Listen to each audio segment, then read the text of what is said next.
Library. We'll ask Ms. Gilbert to call the roll.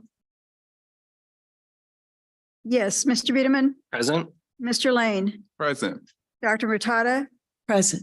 and Dr. Palacio, Present. Dr. Payne, Present. Ms. Tribble, Present. and Dr. White. Present. We do have a quorum. Thank you. Thank you. The chair recognizes a quorum. Good evening to my fellow board members and to the library staff and community members in attendance tonight. I look forward to a productive and respectful discussion. First, I want to welcome our newest member of the NDPL Board of Trustees, Dr. Luis Palacio. Dr. Palacio is a leader, biophysicist, developer, and engineer who is deeply ingrained in both the Latino community and the Marion County community as a whole.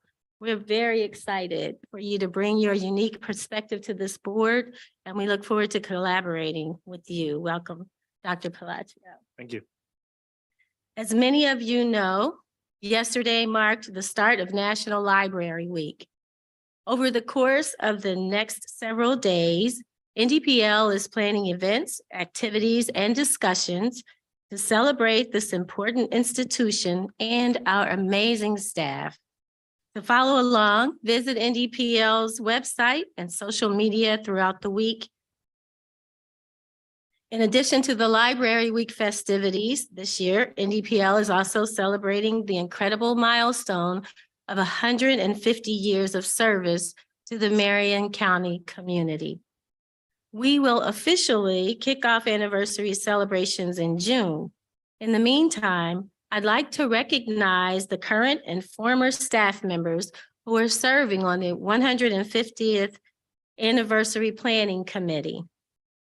Thank you for your hard work in helping us to recognize this amazing achievement. And thank you for all you do to NDPL staff members, past and present, who have helped us to reach this milestone. Finally, I'd like to provide an update that on April 6th, HIV testing resumed at several NDPL locations across our service area.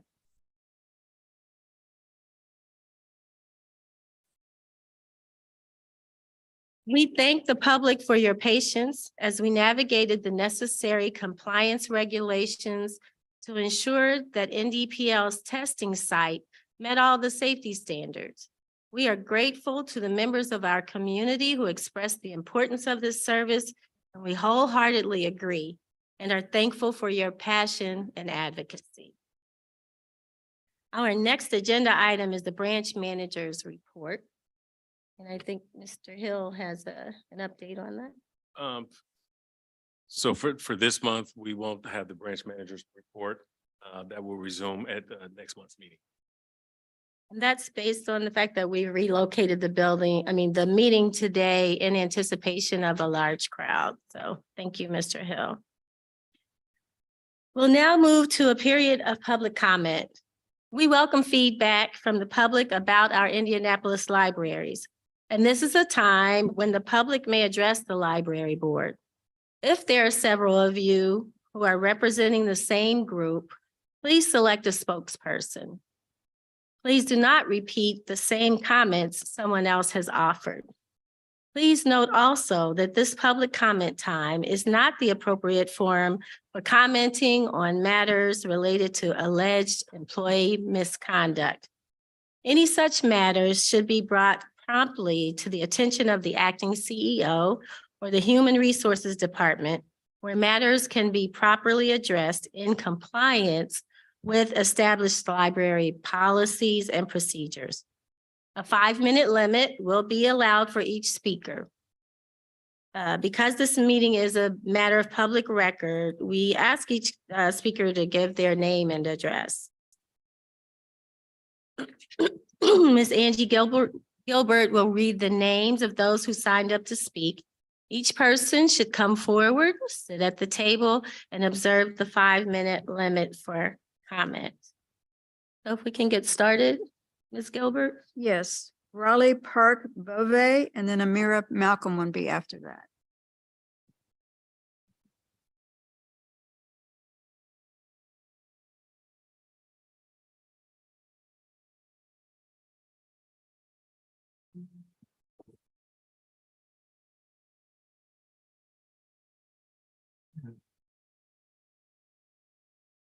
Thank you. Good evening, members of the board. Good evening. Good evening. Good evening. We are here again. And I noticed MPD officers are here again. Despite the public telling you that they are not needed and that we don't want them here.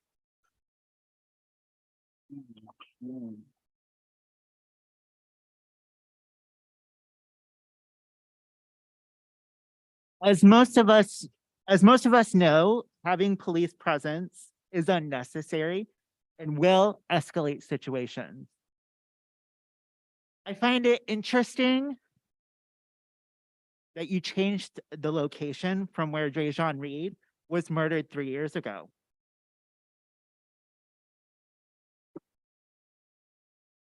Drejon Reed is not the only Indianapolis resident who has been murdered. There's been Aaron Bailey, Mikhail Rose, Eleanor Northington, Kayshawn Stewart, Herman Whitfield III, Ashlyn Lisby, and many others. These people have been murdered on the streets, in their homes, while at church, and in their cars. So I want to know, how long will it be until they murder one of us in this library? Do not keep IMPD officers out. They're not needed here. Thank you so much.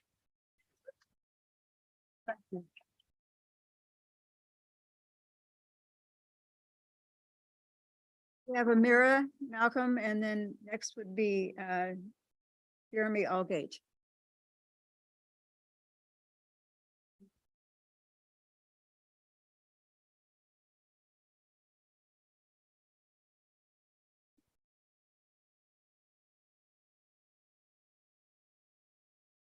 Good evening.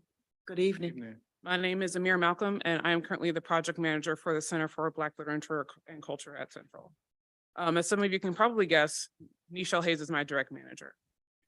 Because of that, most recently I served as the manager of the CBLC while Nichelle took the helm as interim CEO. I do have a few comments for the board before I get into my remarks. First of all, my emphatic support and thank you to Angie Gilbert for holding it down for all of us through all of the turmoil you must have been going through. I just want to recognize you because you've been out here. Also to Hope Tribble, who should be ashamed of the outright disdain and disrespect she has shown our librarians and community members, while this board had the gall to try to play in our faces about not selecting Nichelle Hayes to be the CEO. To Dr. Payne, congratulations on your recent lifetime achievement. And to Dr. Murtada as well, thank you for being a pillar in the community.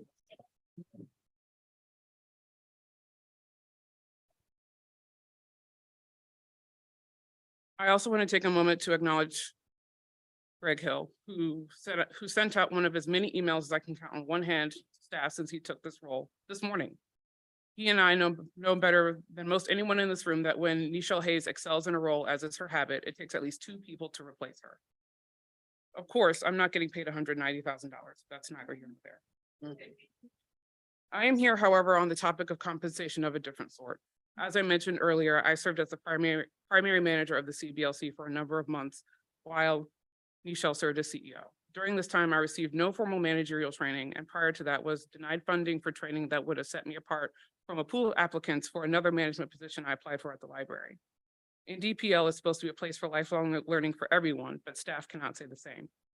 In addition to my role at the CBLC, I'm also a full-time student. I study library information science and philanthropic studies at IUPUI. Since I joined the staff here, compensation for tuition was promised to staff who meet grade requirements for approved courses. After the announcement of library funded tuition as opposed to reimbursement was presented in Nichelle's powerful public address, no communications to the contrary were sent out. According to our CFO, after I reached out regarding previous reimbursement, quote, "This is something simple to resolve regarding deferred billing with IUPUI. In the email I received exactly 1 week ago, I was abruptly told with less than a month left in the semester that there were not funds available to cover my school costs because, and I quote, We did not budget for the possible increase of expenses due to staff wanting to take advantage of the new policy. Unfortunately, this will not cover your current expenses. Please accept my apology for the inconvenience. It is a process to revise a policy. Stay tuned for the rollout of the policy soon." End quote. This came as a shock after previously hearing from HR that, quote, "We haven't run out of funds in a very long time, so I don't think we'll have problems in paying it when you complete," regarding a course I was attempting to hold funds for in December of last year, and a previous resolution posed to this board to increase funding for tuition reimbursement.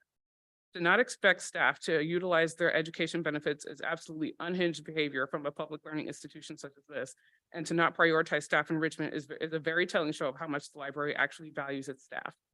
We can't stay tuned any longer while the library we represent is rigged across the polls. The lack of clear communication from this executive team is not only confusing and disappointing, but also leaves me on the hook for approximately $6,000 of money that I, for the record, cannot provide without significant hardship before I register for my next term of classes. Sidebar, if anybody's interested in helping to fund my education, my Venmo is at MKAT6472. To Lolita, I accept apologies in cash, and to this board, I won't accept the embarrassment you've made of this library system. Please do better. Resign if you must, but let us move forward with a competent leader that we trust. And in case you haven't heard, that leader is Nichelle Hayes.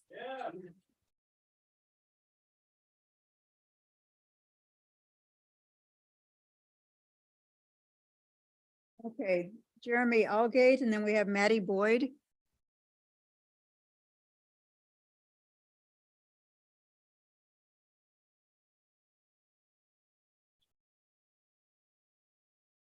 Good evening. Good evening. That better? Okay. I am a lifelong Indianapolis resident. My name is Jeremy. I went to Pike High School. I went to Butler University. I got my master's from IUPUI. I'm a small business owner, if that matters to you. I have worked for 5 years as a therapist. I primarily work with children, and it is so critical that they see themselves and they see their communities represented and listened to. There are so few actually democratic institutions in this country that are responsive to people's needs. And so I don't understand why I've been coming to library board meetings for months to ask that you pick the clear choice of the workers and the patrons of the library. Hire Nichelle now. Thank you.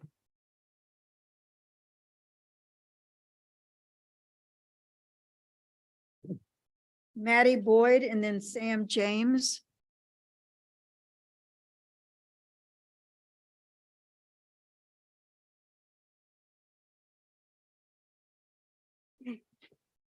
Can you hear me? Yes. Good evening, members of the board. My name is Good Maddie evening. Boyd, and I'm a resident of Indianapolis. I've been to a lot of these meetings, but this is the first time I'm going to speak. And the only thing I have to say is to hire Nichelle Hayes. She's the qualified candidate and she deserves this job. She's the one that we want, and we'll keep coming until we see her get what she deserves. That's it.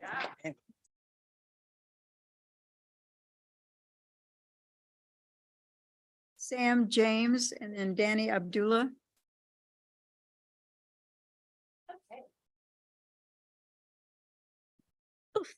Hello and good evening, specifically to Mr. Lane, Dr. Murtada, and Dr. Payne. Not excited to see the rest of you, though Dr. Palacio, I don't know yet. I am here today because I think that half of this board is under a misapprehension. Hope Tribble, you said at a previous meeting that you've never seen the public get so involved in a personnel dispute. But this is not just a personnel issue, it's a political one. It's about the fact that this board invited the public, the community, to participate in the CEO search, and then you ignored everything we had to say. It's about the fact that this board wasted our time by stringing along a candidate you'd already decided you would not hire. Now, Dr. White's email suggests that you were just too cowardly to cut Nichelle from the process. I think it's because you knew you couldn't justify it. It's about the fact that you think you're more important than the community you're here supposedly to serve. It's about who in this city gets to make decisions. You asked for feedback and you got it. 2,000 signatures, scores of public comments, online and in person. And yet, at every opportunity, you turn around and you make excuses for why those voices don't matter. So let's be honest with each other. You never really wanted our feedback in this process. You never even considered Nichelle as a viable candidate, and not once did you think that we were worth listening to. Everything that we saw in Morley that we knew made him wrong for Indianapolis, you looked at and must have thought, oh, but he's great for our careers. Because you certainly know that Nichelle would not be convinced to lie to the public about plans to slash library budgets the way that Morley was convinced by the mayor of New Orleans to lie about their budget cuts. You may have the majority on this board, but we are the community and we are the majority. And we are sick and fucking tired of your disrespect.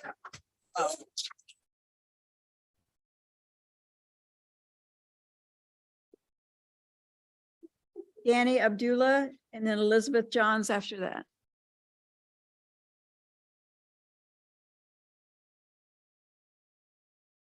Can you hear me? Yes. Good evening, members of the board. My name is Danielle Abdullah. I'm not giving my address because that's weird. But I live on the east side, and I have lived in Indianapolis my entire life.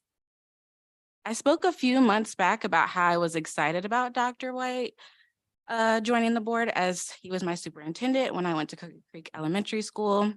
And I can't even begin to state how disappointed I am in my old superintendent.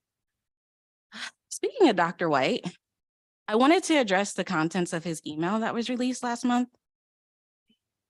Dr. White suggested this email would provide new information that we'd understand why he no longer supported Nichelle after. And I read it. And I have to ask, did you really think that was convincing? The only new piece of information in that email is the fact that a portion of this board, well before the CEO search had concluded, had already made up their minds that Nichelle wouldn't get the job. That does the opposite of make your case. You're telling us now that this board knowingly wasted not just Nichelle's time, but the time of every single community member who participated in the search. Dr. White and others have alleged that Nichelle couldn't be NDPL CEO because she's got something in her HR file that makes her ineligible. Well, if that's true, have Drs. Murtada and Dr. Payne seen it? Has Mr. Lane seen it? It was as cut and dry as you want to make it seem. This board wouldn't have been so divided back in December, and it wouldn't be so divided today. I really would appreciate it if you stopped lying to us and then hired Nichelle Hayes. Thank you.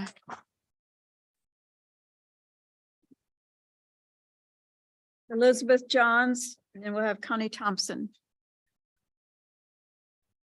Good evening to the board. Good evening. I have attended meetings before, but this is my first time getting up to speak because you guys have really pissed me off. I will keep it very brief here. I'm an Indianapolis resident. I've grown up here my whole life. And I find it interesting that you started this meeting, Hope Tribble, hoping for something respectful. And I have two questions for all of you, but specifically you, Hope. Why would we respect you if you don't respect us? And also, why not Nichelle?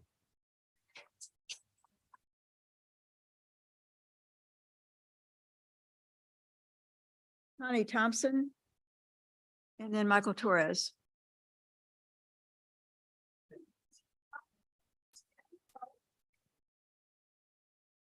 Well, hello. Hello. Hello.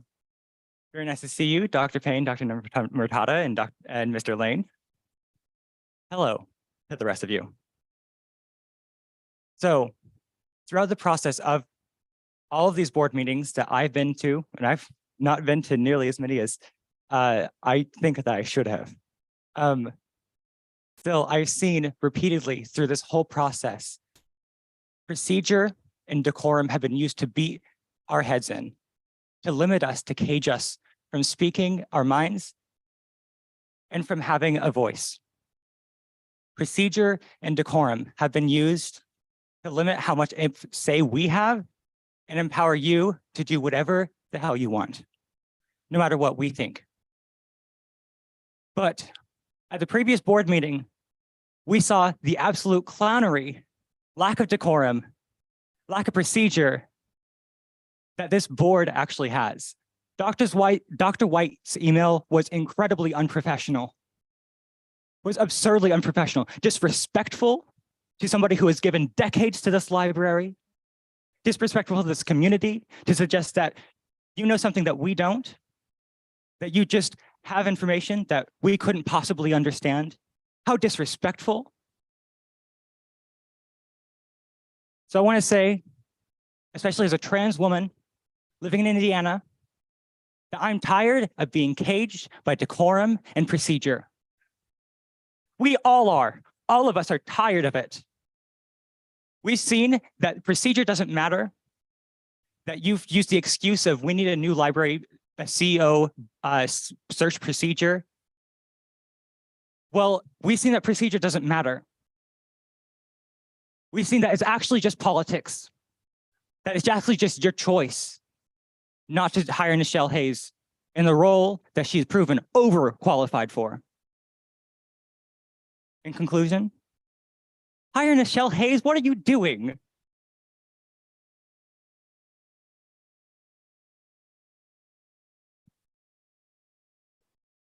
Michael Torres, and then we'll have Dan Gabbard.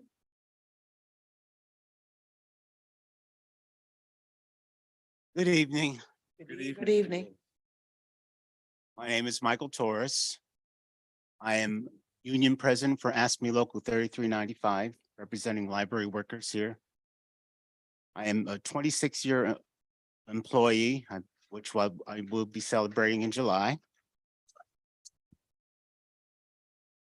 Been attending board meetings for several years, and this is the most chaotic, messed up board I have ever seen. And today, I am going to read a letter from a former employee who worked here and fought a good fight with us here as a union officer.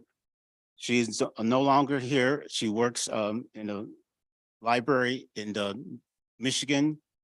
I feel like she left the system because she was not appreciated and she could not get ahead. She's applied for several positions, and to the point where she decided she had to leave Indianapolis to get a reasonable position. So I'm going to read you her letter, and this is from Molly Beaumont. Dear Misters and Madams of the board, I am a former employee of IndyPL. In the months leading to my departure, I spoke at meetings and brought to your attention the blatant tokenism the library regularly implemented. My statement was dismissed. However, from this email to Nichelle Hayes, it is now well documented that this is the case. They knew that you were not ready for the job. However, they played the game of keeping you in the process because they just knew the lady from California or the guy from Atlanta would beat you out. They never thought that you would be the last candidate standing. And when you were, they didn't have the courage to tell the community why they didn't give you the job. The email goes on to list the actions Nichelle has done, but fails to recognize the excellent accomplishments she has done. Nichelle is incredibly intelligent. Her multiple degrees proves that she is beyond capable of leading this organization. What I know is that women apply to jobs when they are 100% qualified, and now you're using that as a barometer for Nichelle's capabilities in the position. Whereas a man would be hired with 60% applied skills. Just look at the presentation from the guy from New Orleans who couldn't answer a softball question. So now not only have you admitted in writing that Nichelle is a token playing a game, you've demonstrating your misogyny within this organization. Once again, I say shame.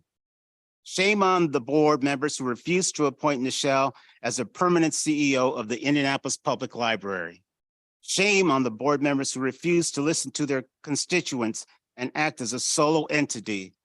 Shame on your internal racism. Shame on your internal misogyny. Failure to recognize these traits within yourselves will lead you to your disillusion. Thank you, Dr. Payne, Dr. Murtada, and newly appointed board member, Mr. Stephen Lane. Molly Beaumont, Children's Library.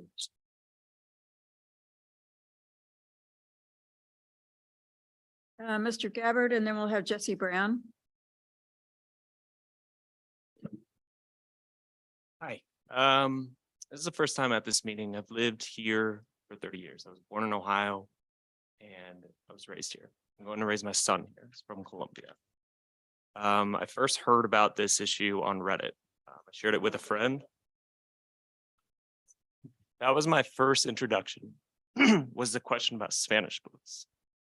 Remember, my son is from Colombia. Anyway, I'm disappointed to hear that $100,000 was wasted. $100,000 of this city's money that could have been used to better our city. So if you're willing to waste that amount of money, what else are you willing to do to get in the way of progress?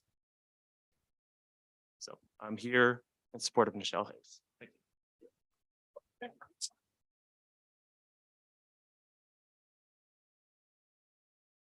Jesse Brown, then Amy Grotland. Good evening. Good evening. I have some brief comments. This public board, right, that's the word there, the Indianapolis Public Library. That means that we are your boss, right? The taxpayers, the citizens of this city, we are the reason that you have funding, that you have jobs. A board is appointed to help do the bidding of the people who rule the city in a democracy, which is the citizenship. The people of Indianapolis have been resoundingly clear that we want this public institution to be led by a CEO who cares about three main issues. Number one is workers and workers' rights. Nichelle gave the biggest raise in the library's history to librarians, and so there's no wonder that she's so widely supported by the people who work. When our city subsidizes poverty jobs, that creates unintended consequences that ends up costing us as taxpayers more and more all the time. We understand that. That's why we want somebody who will work with workers to raise wages and have better quality of life. Number two is racism. This library is a racist institution and you know it. You conducted a climate study that proved that exact point. Nichelle Hayes, with her background in the specific work she's done, is uniquely qualified to help combat that legacy of racism and bridge the gap into the future. And then number three is community. Again, Hope Tribble, you mentioned that you've never seen the community so involved on this issue, on an issue of personnel. I would agree. I've never heard of a public board fighting this hard, tooth and nail, against the resounding public, all speaking the same thing, saying over and over again, month after month, coming out to the largest rally I've ever seen in December in Indianapolis on the front steps of Central Library, and then for the 6 months since then.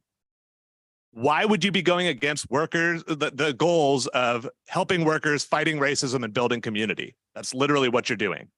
The library needs Nichelle Hayes. The community clearly favors her. So why is she not the CEO today? And I'll tell you why. Because you are all political cronies. We don't have a system where we can directly elect you because you know that you would be losing your jobs and you would act accordingly. Instead, we have a mayor, Joe Hogsett, who has not even commented on this important issue in the last 6 months because he knows that there is no accountability in our city. There is no accountability for public boards and public institutions. There's an elaborate network, a web of appointees who appoint other appointees over here. The city council can appoint 2 members on this board. They can all sign a letter telling you to do what the public says. You're free to just shrug your shoulders and say no. You can totally and blatantly disregard the will of the public over and over again with little smirks on your face while we are here talking to you. And you don't even have any concern for your job security. I don't work based on a company in this city, and yet I'm a little concerned just speaking here to you today that this could come back and hurt my job. Why am I more afraid if I'm your boss as the citizen here? Let's quickly run through the notes, right? So we had one extremely expensive CEO search that lasted months. Nichelle Hayes made it through that process. Then all of a sudden you decided, wait, those rules weren't right. Let's change the salaries. We didn't get enough qualified candidates. Let's do a second search. Nichelle made it through that process too. There were 7 candidates. 3 of them got picked to be finalists. 1 dropped out. 1 badly embarrassed himself in front of the whole community. You offered him the job anyway. And then when he was smarter than you and realized that it doesn't make sense to try to be the CEO of a library where the community hates you, and he dropped out, that left 1 candidate who had jumped through every one of your hoops for 9 months, and that was Nichelle Hayes. All of a sudden, all those hundreds of thousands of dollars, they didn't matter anymore. And now we just get to tear up the rules and write new ones. Other people have commented, it's very obvious you never intended for that process to actually be a public process. It was a show trial, it was a dog and pony show. So we have this handful of board members who thinks it's okay to spend money on a brand new executive that they just invent out of thin air because the interim CEO can't do his job well enough by himself. We have a board of executives, board members who have police who have an increasing presence over the last few months. And now they're showing up in some kind of tactical gear. Like, what is going on? Do we need a SWAT team? Am I yelling too loud? Should I lower my voice a bit? And now also we have a public relations officer and legal counsel who's weighing in on Freedom of Information Act requests that Wildstyle Pascal made. And there, again, we're using public resources to fight the public and stop the public from having the information we need to act accordingly. You don't act this way if you have any concern for accountability. You feel that you only need to be accountable to Mayor Joe Hogsett and the people in charge, and then you can just keep on moving on. Hope Tribble is just a patsy here. It's obvious she's not making real decisions. The people who put her in charge and the people who run this city who don't even see the need to comment, that's who I lay the blame on. Point Nichelle Hayes now.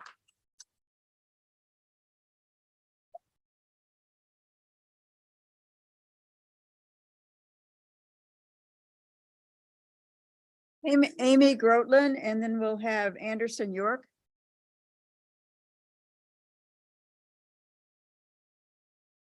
Good evening, I'm Amy Grotland. Good evening. Good evening. Mhm. Good evening. I'm Amy Grotland, live on West 75th Street. Why that matters, but I'm here to support Nichelle Hayes. And I just don't understand. I don't understand the lack of transparency. I don't understand why someone who is being supported by the community to such a large extent is not being chosen for this position, and why we can't know why. So that's why I'm here tonight. Thank you.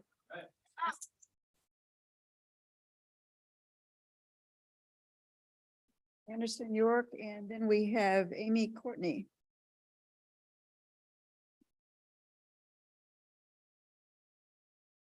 Good evening, everyone. Good evening. I'm Anderson York. I'm a resident of the Fairgrounds. I am here to represent the product of IPS underneath the leadership of Dr. White. I graduated Thomas Carr Howe in 2010. So unfortunately, a heavily police presence is not new to me. IPS is where I learned to be courageous, strong, and to stand up for my community. My community wants Nichelle Hayes, so I stand in support of Nichelle Hayes. So please, my message is hire Nichelle Hayes now. Yeah.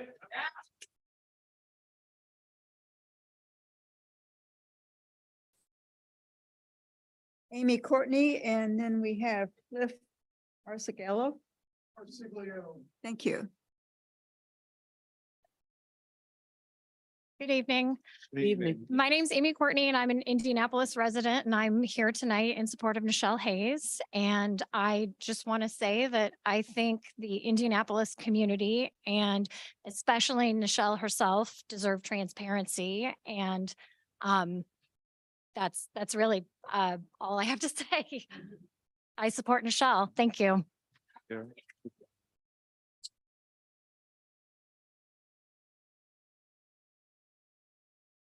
Yes, and then we have, then after Cliff, we have Elijah Wenger.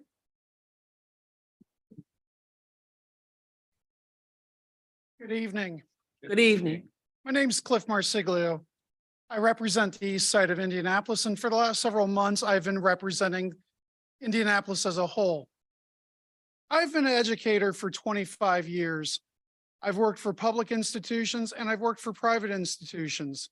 I know several of you here because of that. Dr. Murtada, thank you for all your service you've done for IUPUI. You have always been amazing. Dr. White, I've worked with you over at Martin University. I don't know if you remember when I taught statistics there. I trusted you when you were teaching there. I don't know where that trust has gone. Stephen, I don't know you. We've talked online a few times. You are fucking amazing. Thank you. I'm here because in my own institution, I'm asked to sit on hiring boards. I've been asked to sit on hiring committees. Occasionally, I've been asked to sit on external committees for other institutions. We're always about transparency. We're always about rubrics. We're always about professionality. I've been reading through notes. I've been reading through the emails that Dr. White has sent out to Pat Wildstyle. How is a board like this so unprofessional? This would not cut the mustard at my own institution. I have sat on executive searches for deans, for presidents, otherwise. The search here looks like what we would do for an assistant director. Honest to God, I don't know what the fuck you guys are doing. I'm angry about this. I'm angry that we do not have the trust of the board. I am angry that you are not representing the will of Indianapolis. We are asking for one thing: hire Nichelle Hayes.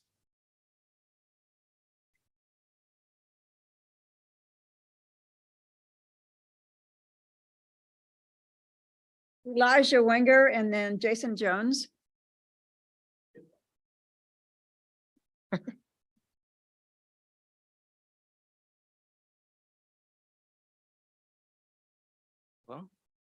First, I'd like to say, keep IMPD out of the public library meetings. They've time and time again killed and brutalized members of our community. We, the community, have given our plenty of opinions at every one of the library meetings for the past few months. However, I feel like as if we've fallen on deaf ears. We are not tired and we will keep showing out for our community. Hire Nichelle Hayes now.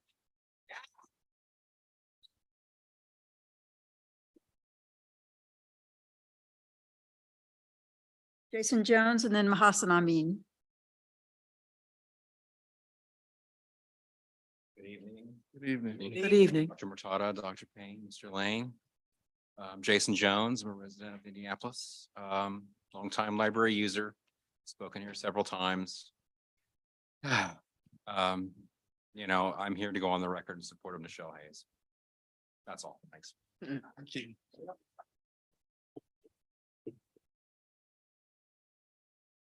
We have Mahassan Amin and then we have Reverend Patrick Burke.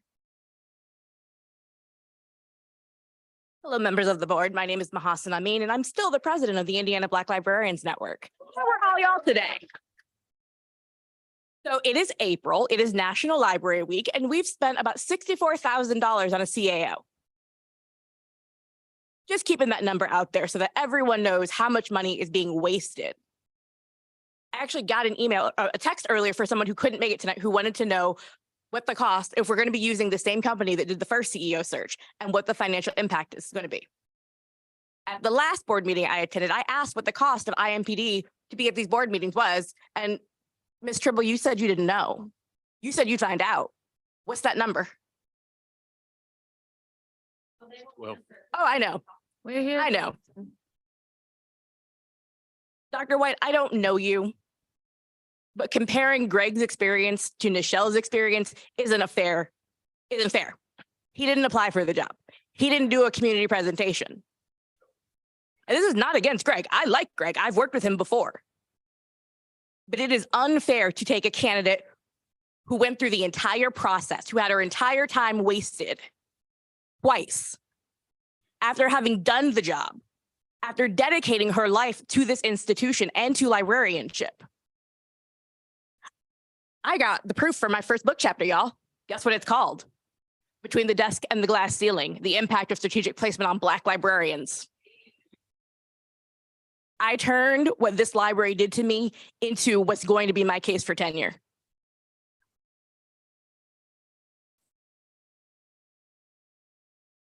The thing I think that's funny is the people that you are putting your life on the line for politically are not going to pick you up when you fall. You are going to be the scapegoat. It's going to be you and just you, because the community knows who you are. We've seen what you've done here, and we will remember. So in the future, if I see any of your names on the ballot, except for Dr. Murtada, Dr. Payne, Stephen Lane, that's going to be a no for me, dog.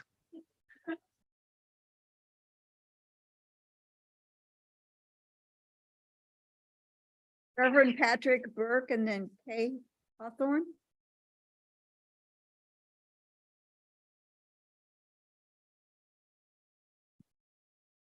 Evening, members of the board. My name is Patrick Burke. I'm an Episcopal priest. I serve at St. Paul's Episcopal Church at 6050 North Meridian Street. And I represent a group of concerned clergy who are here again because despite our objections last month, IMPD continues to be hired as security, and now they're in tactical gear.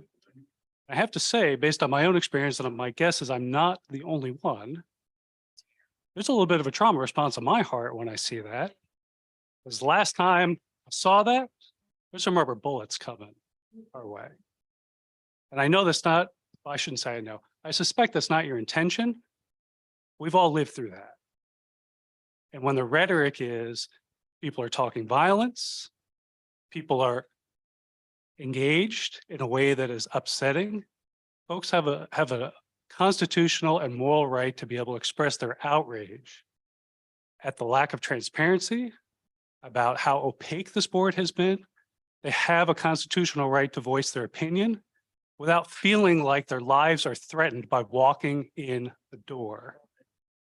And that's how I feel when I walk in the door and see these guys in tactical vests coming in with sidearms into this room. And I will say, last meeting, my colleague and I had to step in the way to stop them from coming in because people were getting loud. People getting loud means a police presence, an armed police presence? Really?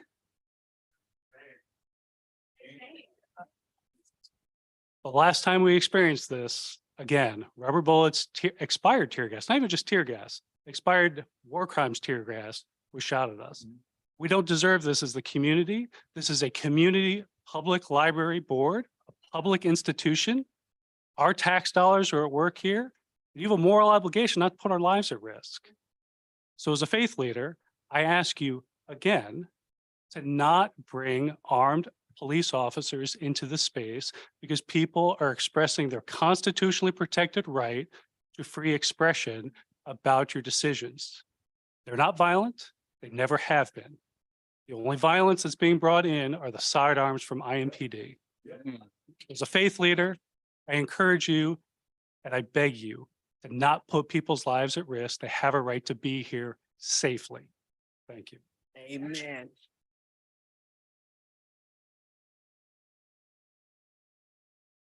Kay Hawthorne and then Derek Ford.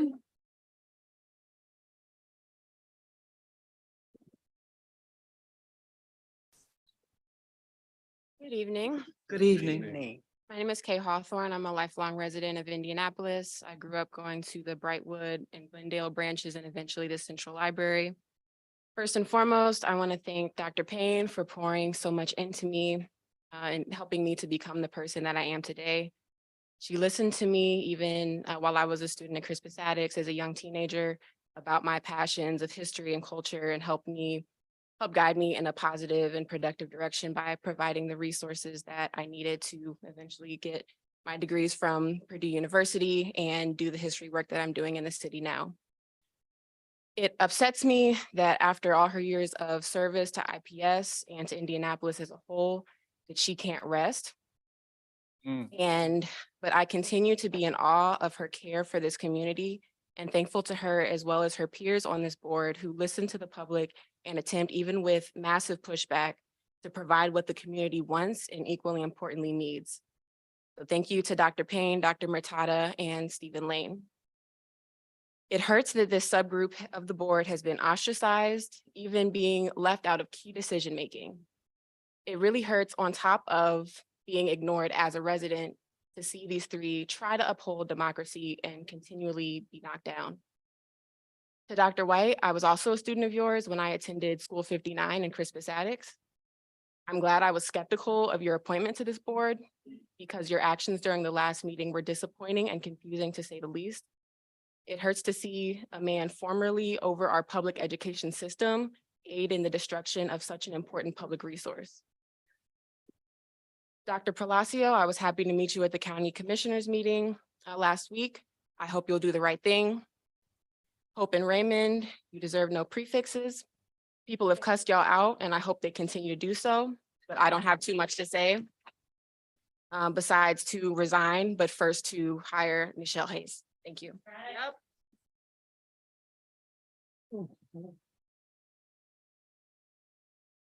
Derek Ford, and then we have Tony Davis. Thank you. Before I give my name, I want to read a statement from somebody who couldn't be here today. Wild Style says, I can't make this meeting because his gallbladder is being removed. If anyone can go and let Dr. White know that I, Wild Style Pichelle, called him the little boosie of public education from my hospital bed, and that he needs to leave our library alone while he's up here for gigs. Also, that the NDPL will be held accountable for my public records and requests, and that Tribble, Biederman, and White need to resign. Thank you all. That counts as Wild Style's minute. My 5 minutes will begin now. Thank you. My name is Dr. Derek Ford. I'm an associate professor of education studies at DePaul University. I live here in Indianapolis. My wife and I are both patrons of the Central Indianapolis branch. And I've never been asked to give my address before. I mean, I'm here, come get me. You know, I'm not hiding, right? So also, like, I'm wondering who made that decision to introduce that at this meeting? Was that Hope, or was that, did you vote on it? Was it re-informed about it? Okay, interesting. And I think it's the same thing with the cops, right? Did you, like, yeah, when it first came up, turned out that it was your decision alone. And I didn't see, do you have an answer to how much of our money you're spending to protect you from us on these cops? Yes or no? We're here to listen, Dr. Ford. All right, excellent. I can't wait for your answer once you begin talking. Because basically, whether you know that number or not, I don't care what that number is. It's your decision, right? This is a public meeting. We are the public, right? Jesse made this point very well. This isn't really a democratic institution. This is a dictatorship, really. I mean, Hope runs this place like a dictator, doing whatever she wants. And that's the protocol and that's the process that goes by here, basically. You know, I'm at every single meeting, something is introduced that pertains to somebody who's chairing some committee or subcommittee, and that person wasn't even informed about it beforehand, right?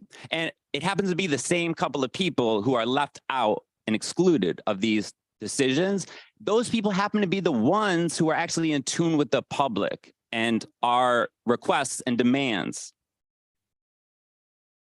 Now, so Hope has to go. I mean, that's why I got the sign right here. Hope Tribble must go now. Hope has tried to frame this as a diversity of opinions. She said, we have different opinions about this, but every single meeting I've been to, I have seen one opinion expressed by, well, actually, yes, except for one person who supported, I don't know, made some comments, supported Jackie Unitas and said she wasn't racist, but basically irrelevant to this. And then somebody who was like, upset with the struggle that's happening, right? That actually you initiated, right? We're just responding to your lack of accountability and lack of responding to the public. Although I do appreciate the slice of pizza you got me earlier on a personal note. And then, Curtis Bigsby, as board members have fled, when he left, he said that he hopes you won't be intimidated by like a vocal silent minority, right? Implying that there's a silent majority out there who's, super against Nichelle and loves everything you're doing. Now, that's a phrase that Nixon used to describe the alleged support for the war against the Vietnamese people to try to prevent them from coming out to protest. Now, that was a lie, right? I mean, that was a lie. That was not true, right? I mean, and the US lost that war also, by the way. So we're the majority. I mean, I haven't seen or heard really a single person, you know, I mean, if you got these powerful connections, why aren't they coming out here defending you? You know, like, why haven't they started a petition? I haven't seen a petition against Nichelle Hayes. I haven't seen a petition for Gabriel Morley, right? Or anybody else, or a new national surge. I haven't heard anybody come out and say, yeah, let's spend a couple $100,000 more on a new national surge. You know, I mean, the people who defend you are the people in your own clique. You know, I mean, Dr. White, who's a documented liar. So we also don't want cops at these meetings. Why the hell are the cops here? This is a public meeting. What do? We give statements. We read demands. We ask questions. We rarely get answers, but we ask questions. We make demands. They're never met, but we still make them, right? We're not going to be intimidated and silenced by the most well-armed and well-organized and well-funded gang in the city that takes all the resources away from, you know, the things that we actually need: education, healthcare, right? I mean, roads without potholes, sidewalks, I mean, basic things, but we're spending money on police officers armed at these meetings. I mean, I haven't heard a threat of violence or anything like that. I'll tell you, I've been in much more contentious situations without the presence of any police. We won't be intimidated. We told you we won't go away. We are not going away. These meetings are ours. We say no cops, no tribble. Our dictatorship has to go now and appoint Hayes. And if you don't do what we want, what the public wants, we'll take it to the next level. We'll have our own public meetings. We need a new board. We need a new board. This board's dysfunction is not the result of us, you know, stating our opinions, right? I mean, basically, you're afraid of the public, and that's it. So in summation, 3 things. All right, just because I want to be very clear that, and then I want to be very clear so there's no misunderstanding. Cops out of board meetings, tribble must go now, and hire Nichelle Hayes now. Thank you.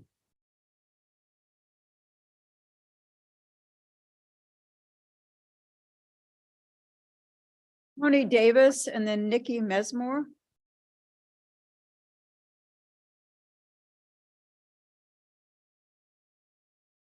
Before my time starts, I have some documents I want to pass out after I'm done to the board, if it's okay to approach the board and hand those documents to you.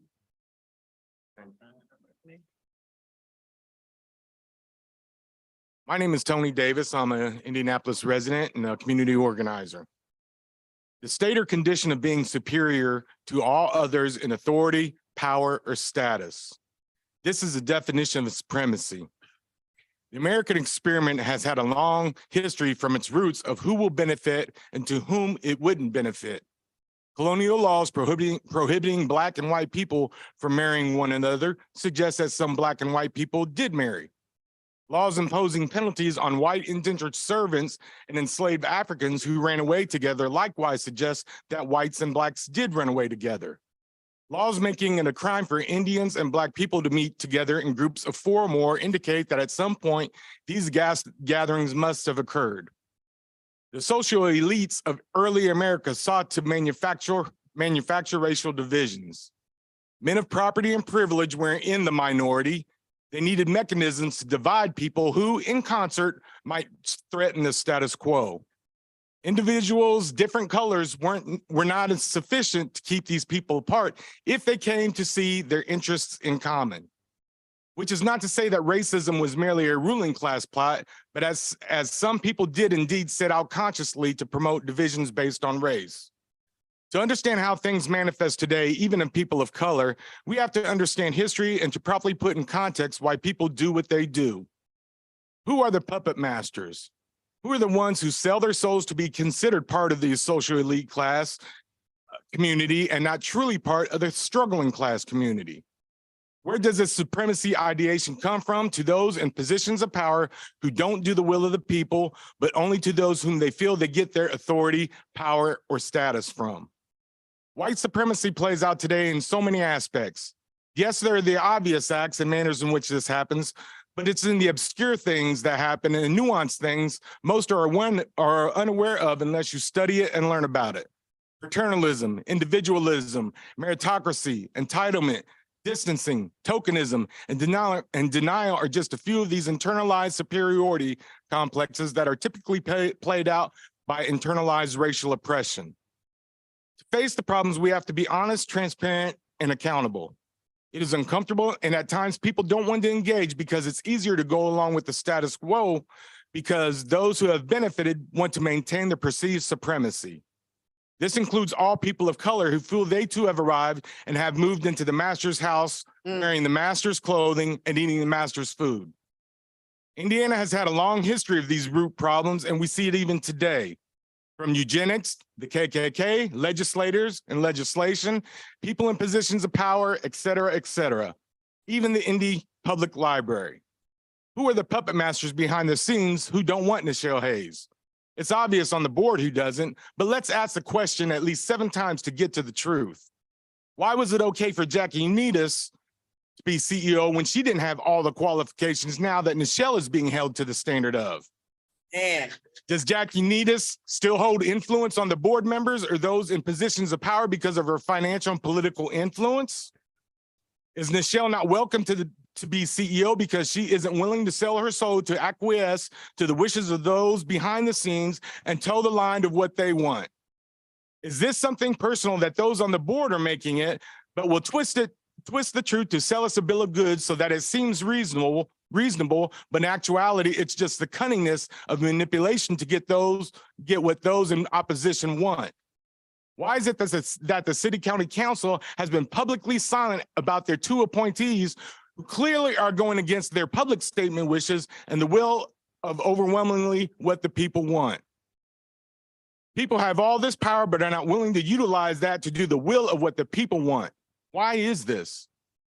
I would offer that, in fact, it is in those who want to maintain the status quo. I would offer that they are claiming to only do what they want for their own community, that I have arrived community, and not the majority of the community to perpetuate their foothold in supremacy. I would offer the way people are appointed is not the will of the people, but to tip the scales of justice in their favor, which we all see happen every single day. We see manipulation every day, and now for the true betterment of all people, of all colors, and of all classes. I hope your appointment, Mr. Palacio, was not done in this effort, but I'm pessimistically observant in past appointments. I hope you will do what is right by the people and not those in power. I hope that your statement on the Vocare website that you are actively engaged in the community to design solutions to workforce development, poverty, diversity, and other challenges that affect society are true, and the best way to gain the confidence of the people is to appoint Hayes when the decision comes to do so. In a democracy, we do the will of the people. We represent the people. Many people have forgotten that. Right, wrong, or indifferent, that must be done, or a clear and resounding statement is made. We don't live in a democracy, and supremacy and its ideation still rules today, and those who choose to maintain it.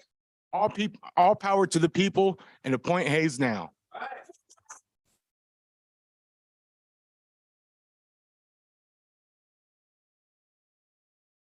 We have Nikki Mesmore. Good evening. My name is Nikki Mesmore. I'm a resident of Indianapolis. I'm also an educator at a local university. I'm very vague because I'm not a faculty member or tenure. But I want to start off by telling the board thank you, because you all have made it into my next civics lesson.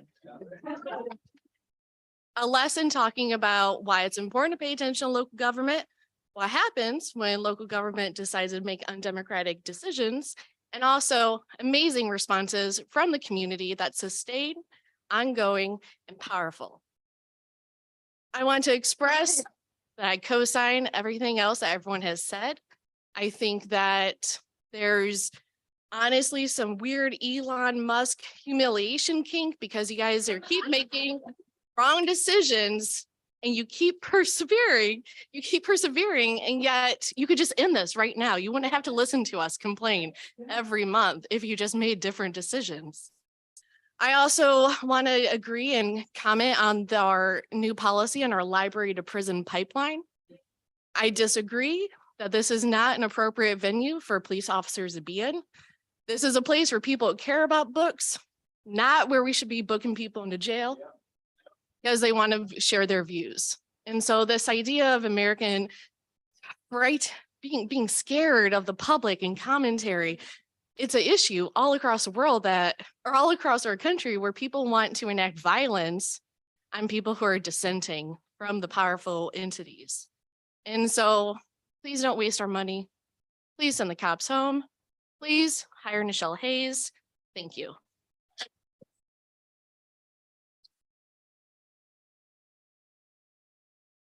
That is our last speaker. That is the last. Okay.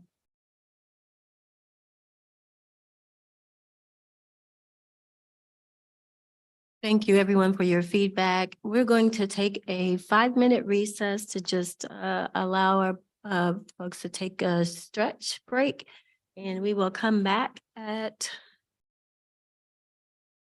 7:36. Thank you, and reset.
Meeting will come back to order. Stephen, this needs to go. The next agenda item is approval of the minutes. They're the minutes from the regular meeting on March 27th, 2023. Is there a motion to approve the minutes of the regular meeting held March 27th, 2023? So moved. Second. The minutes have been moved and seconded. Is there any discussion? Hearing none, we'll have a roll call to approve the minutes. Mr. Biederman, Approve. Mr. Lane, Approve. Dr. Murtada, Approved. Dr. Palacio, Abstain. Dr. Payne, Dr. White, Approved. and Ms. Tribble. Approve. Thank you. The motion carries. Well, now I'll move to committee reports and starting with the Finance Committee, chaired by Dr. Patricia Payne.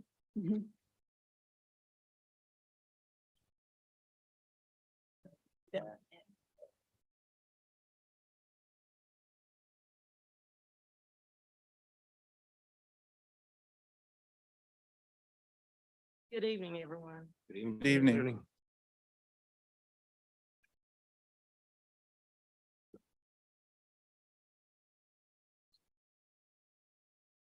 The treasury report is located on page 41 through 58 of the board report.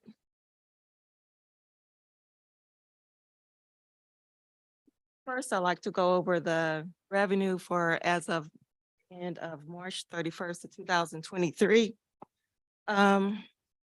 Currently, as you notice on the PowerPoint, we are at 4% of our budgeted revenue. That is 1% more than we were last year. This will reflect that we have not received property taxes. However, the December 2022 tax settlement carries us through the first quarter of this year. We will have our first payment. Well, we did receive our first payment this month with a total of possibly projected of 81 million for the second quarter. 18 million for the second quarter, sorry. And our miscellaneous interest revenue continues to grow. Our Hoosier Fund is at 4.55% and Trust Indiana is at 4.65%. This interest rate continues to grow every month. Last month it was at 0.10% less than that. So and our investment report is you can find on page 49 of the treasury report. Mary, you can talk about the expenditures. Okay, well, this is a revenue graph that shows, we thought we'd show you month to date, what it compared to this time last year.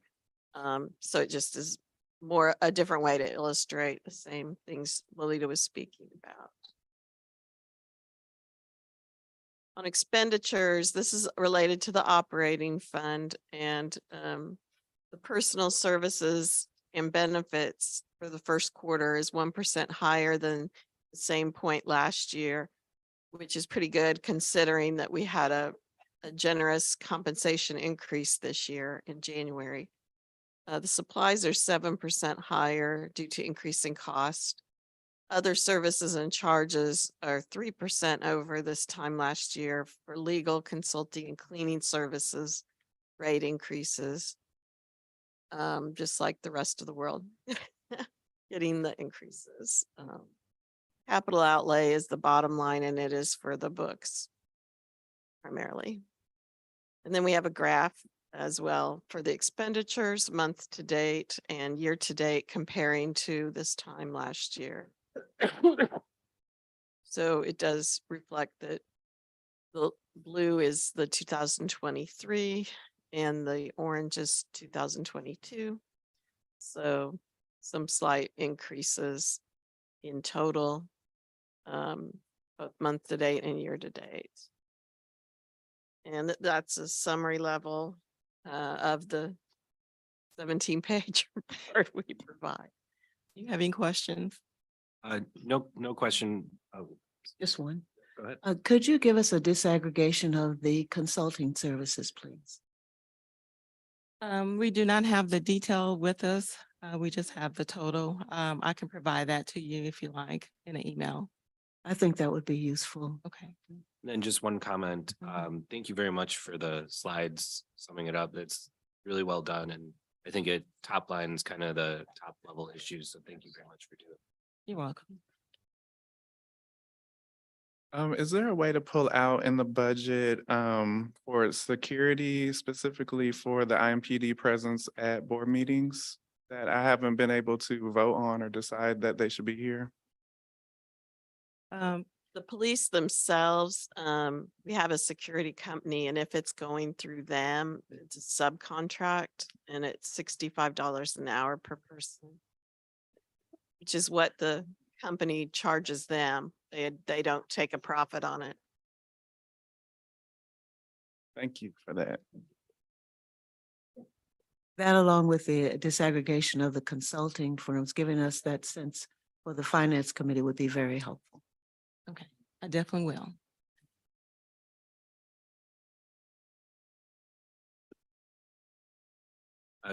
Do we need to move to accept the report? Is that the end of the report? I'm sorry, I didn't know if you Yes. had others. And I just want to add my thank you to Mr. Biederman for the presentation that allows us to follow along at the summary level with your report. Appreciate it. Thank you. You're welcome. Is there a motion to accept the report of the treasurer for March 2023 for filing for audit? So moved. Is there a second? Second. Is there any discussion? Hearing none, we'll have a roll call to accept the report of the treasurer for filing for audit. Mr. Biederman, Approve. Mr. Lane, Approve. Dr. Murtada, Approved. Dr. Palacio, Approve. Dr. Payne, Approve. Dr. White, Approve. and Ms. Tribble. Approved. Thank you. The motion carries. Next on our list is the resolution 16-2023, transfer between classifications and accounts. This transfer is from the operating fund to move funds within the CEO department budget to fund the contract for the Chief Administrative Officer. This transfer has no impact on the total budget for 2023 as the funds are moving from one account to another. The total amount we're asking for approval is $31,666.67. This is for 2 months of services rendered from the CAO. And this passed out of committee, correct? Oh, yes, this did pass out of the Finance Committee.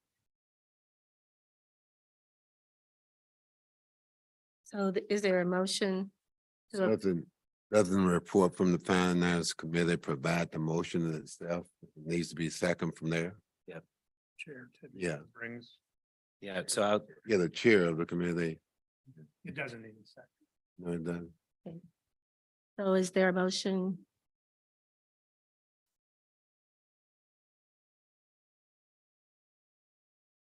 So moved. It's been moved, so it does need a second. Does not need a second as it was approved in committee. So is there any discussion? Yeah, I have a question. So would this be for the $31,666.67? Are those for this month and next month? It's for 2 months, so yes, it's for March and April. March and April. Okay. so this is in arrears. This is At the end of this month, it'll be in arrears, so it's March and April. Any other questions or discussion? Hearing none, we'll have a roll call to approve resolution 16-2023, the transfer between classifications and accounts. Mr. Biederman, Approve. Mr. Lane, Nay. Dr. Murtada, Approved.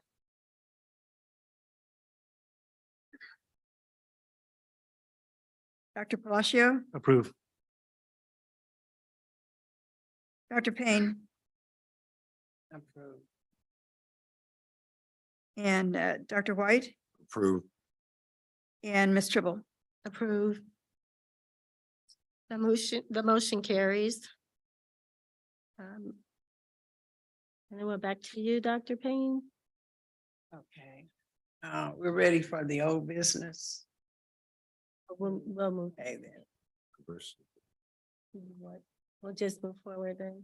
I'm sorry. Was that the end of your report? Yes, that's until we get to old business. Okay. Thank you, Ms. Hawkins and Ms. Thank you Hogan. so much. Lastly, during the Finance Committee on April the 11th, we briefly discussed the tuition reimbursement. This policy was in process or in effect ever since, I don't know when, way before I started. Currently, I'm partnering with the acting CEO and Tisha with HR to currently revise this policy, so it will not be a financial burden on our current staff, where it's going to be deferred billing, where we can invoice or pay the educational institution directly to them once the class is approved and the staff receive prior approval. I just want to address that, make it clear. So this is a policy. A policy that's in revision right now, and it does take time because it needs to be approved. And once it is approved, then it would be in effect where we can pay directly to the. So that we inform the recipients of this particular slowdown or like of yes. money. So the person who spoke has been informed?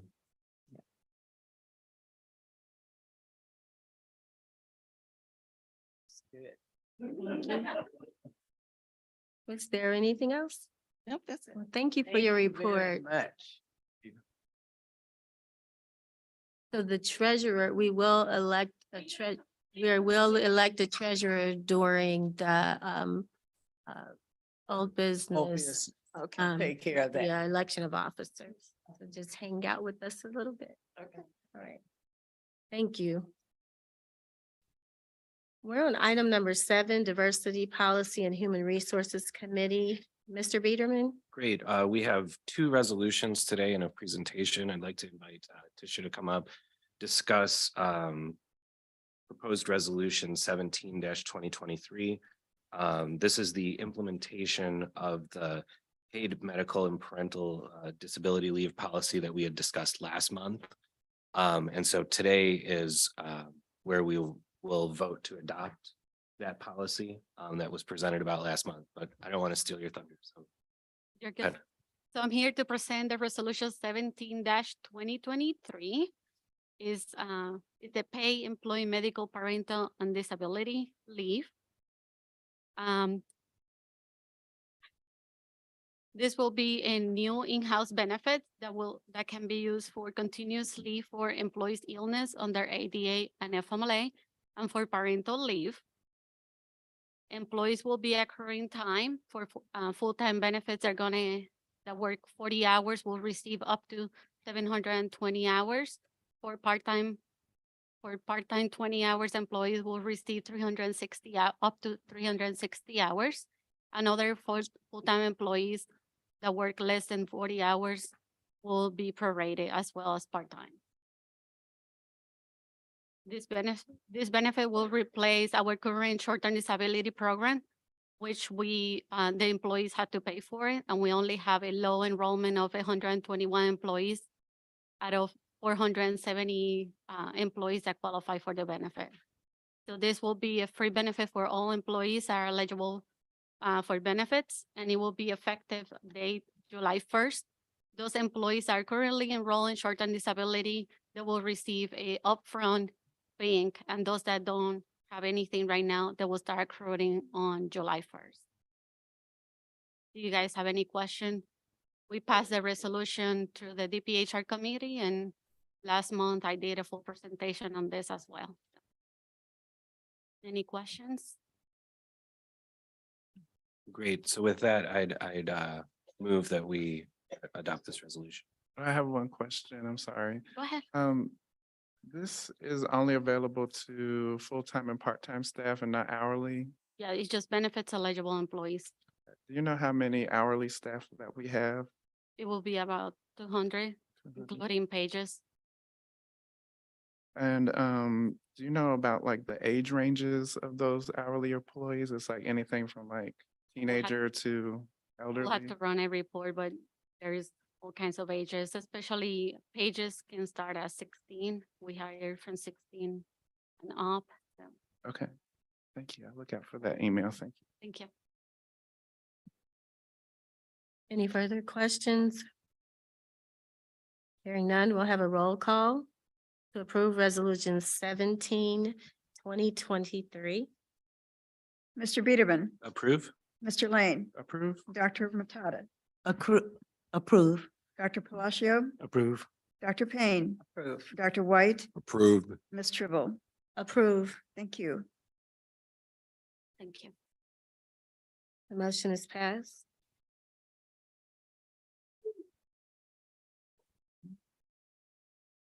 Next, I'd like to invite up Deb Lambert to talk about current legislative initiatives and our response there too. Thank you. Good evening, members of the board. Welcome, Dr. Palacio. Nice to have you on the board.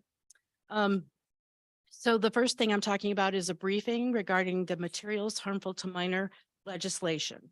I've presented on this before and I provide a detailed report in your board packet, but because the legislation has not been approved yet and it's still up in the air, I'm just going to briefly tell you that the presentation talks about the library's actions, the things that are easy for us to do, like modify policy and do training, but then there's a more challenging issue of dealing with providing access to minors to some materials. And the logistics of adjusting library card types, creating new library card types is going to require some assistance from our legal representation to help us make sure we're interpreting the policy correctly.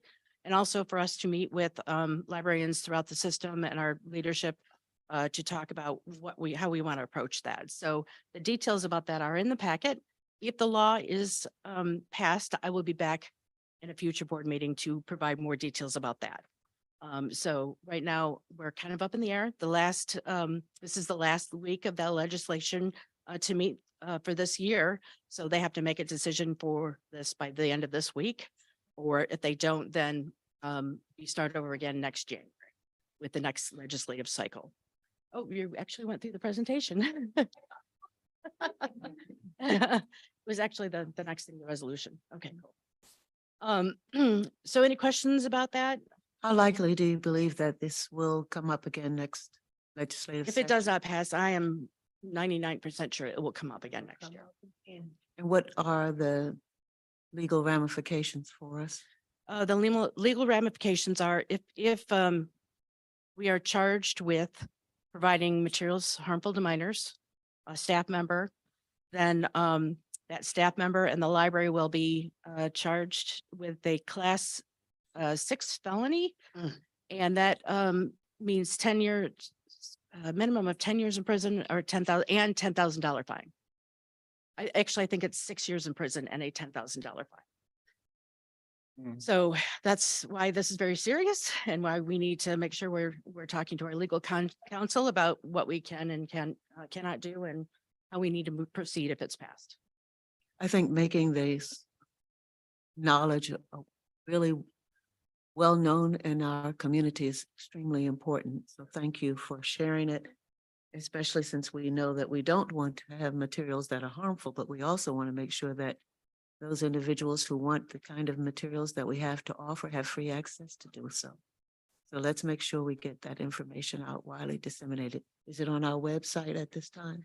Because of the, that it's not passed yet, we don't, but we have put things on our website that talk about the legislation and what type of materials you can read to better understand the legislation. And we've been giving briefings to our staff on a weekly basis or a bi-weekly basis of the latest information about as it's moved through legislation. Thank you. I have a couple of questions with regard To this as well. Do we know, is this in conference committee or is this? It is in conference committee now. And do we have a hearing date in case anyone is interested in understanding when that may be? There's no specific bill that it's attached to, but they've been talking about attaching amendment to an existing bill. And this morning we heard it was HB 1447.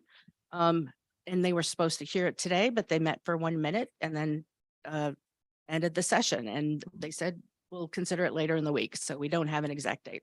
So to the extent anyone's interested in this, they could go to the in.gov website and look up House Bill. What was it again? 1447. 1447 and see what legislative action there may or may not. Well, because it's an amendment, the proposed amendment may not be there yet. It's been very hard to track, and we've been relying on our advocacy updates through the ILF organization to keep us informed about that. Great. Thank you very much for that. Yeah, and thank you, Deb, for that presentation. Could you give us a rundown of what is involved with HB 1447? That I don't know. I'm sorry. I was out of town this weekend and didn't have a chance to read that one. That's a new one for me because it was attached to another one last week. And it's been a moving target. Yeah. Dr. Payne, you may know? Yes, I was just going to say there is a group, it's called the Indiana Education Coalition, that keeps up with all of these, and the library is a part of that coalition. Also, they meet every Friday. They're composed of ISTA, the Teachers Union, many IU and IUPUI professors, the NAACP, the Urban League. So I can make sure that anyone who wants that information can be attached to that group. So Thank you very much. do that. Are there any other questions? With that, then I'd like to move to item 7C, which is in the, it's a printout that was handed to everybody. This is a resolution that also passed out of committee in relation to support of library staff, collections, displays, and programming and against censorship. I'll let you introduce it. Thank you. Thank very you. much. So this resolution is proposed, and thank you very much for considering it, to support library staff in their work. The library staff, the professionals that have been hired to do this work and have been trained to do the work to curate the collection, curate displays, and create programming for the public. And all of our programs, and not all of them, many of our programs and displays and materials are being challenged. And this particular law, material harmful to minors, is very targeted towards sexual materials for minors and teens in particular. But the challenges that we are seeing are much greater in different broad categories, including a lot of collection items and displays that target marginalized communities. So this resolution is to help us. We already have many policies in place that support staff, but this is a current, fresh version of that. And I'm going to read it out loud. It's a resolution, so it demands to be read and heard. It's titled Support of Library Staff, Collections, Displays, and Programming, and Against Censorship. Whereas the Indianapolis-Marion County Public Library adheres to the American Library Association Library Bill of Rights, Freedom to Read, and Freedom to View statements. Whereas the Library Board of Trustees approved a 3-year strategic plan in 2021, which intentionally leads with racial equity as both an organizational value and priority initiative. Whereas the strategic plan values include diversity and to embrace uniqueness, diversity being defined as recognizing and valuing all the ways in which people differ, both seen and unseen, while embracing all the characteristics that make one individual or group different from or the same as another. Whereas the strategic plan values include inclusiveness to acknowledge and address biases. Inclusiveness being defined as fostering an environment, collection, displays, and services where everyone is treated fairly and where all are valued. Whereas the library adopted its commitment to racial equity in 2021, posted to our website. Whereas NDPL staff, leadership, and board members engaged the Racial Equity Solutions team of Vice Miller to lead a comprehensive climate study in regard to equity and inclusion in the workplace, and developed an action strategy to move our organization forward, working toward positive, equitable experiences for both staff and patrons. Whereas the library has a material selection policy reflecting diversity, equity, and inclusion that was developed by staff and approved by the Board of Trustees. Whereas there have been renewed organized efforts to censor and remove materials from public libraries across the country. Whereas efforts to provide equitable and diverse programming has been met with hate speech, protests, and threats. Whereas these challenges, displays, and programs are often elevating the voices and viewpoints of historically marginalized peoples. Whereas the library actively recruits professional, trained, and passionate individuals to manage collections and displays, provide services, and execute programs for our community. Whereas the public library asserts individuals should be trusted to make their own decisions about what they read and believe. Further, only parents or legal guardians have the authority and responsibility to decide the reading or viewing use of library materials for their own minor children. And the last whereas, censorship of library materials is a violation of the country's First Amendment rights. Therefore, be it resolved that the Indianapolis-Marion County Public Library supports its professional staff and the decisions they make in selecting the collection materials, displays, and programs that in their judgment best engage with the community. Stands in solidarity with public libraries across the region, state, and country as they face renewed efforts to limit access to books, displays, and programs. Encourages library staff everywhere to continue raising voices of historically marginalized peoples regardless of age, race, ethnicity, gender, identity, or sexual orientation. Calls on the communities everywhere to support professional library staff members who work to bring resources and opportunities to their communities and rejects censorship in any form. Whew.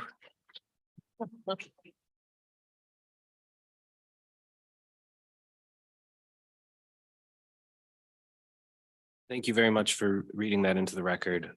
With that, this passed out of committee with the due pass recommendation, and therefore I move that we adopt the resolution. Thank you. Is there a motion to approve resolution 8? Oh, I'm sorry. Sorry, Now we'll take the roll. Mr. Beederman, approve? Mr. Lane, Approve. Dr. Matada, Approved. Dr. Palacio, Approved. Dr. Payne, Proof. Dr. White, Approved. and Ms. Trevor. Approved. Thank you. Motion carries. Thank you very much, Ms. Bender. Thank you.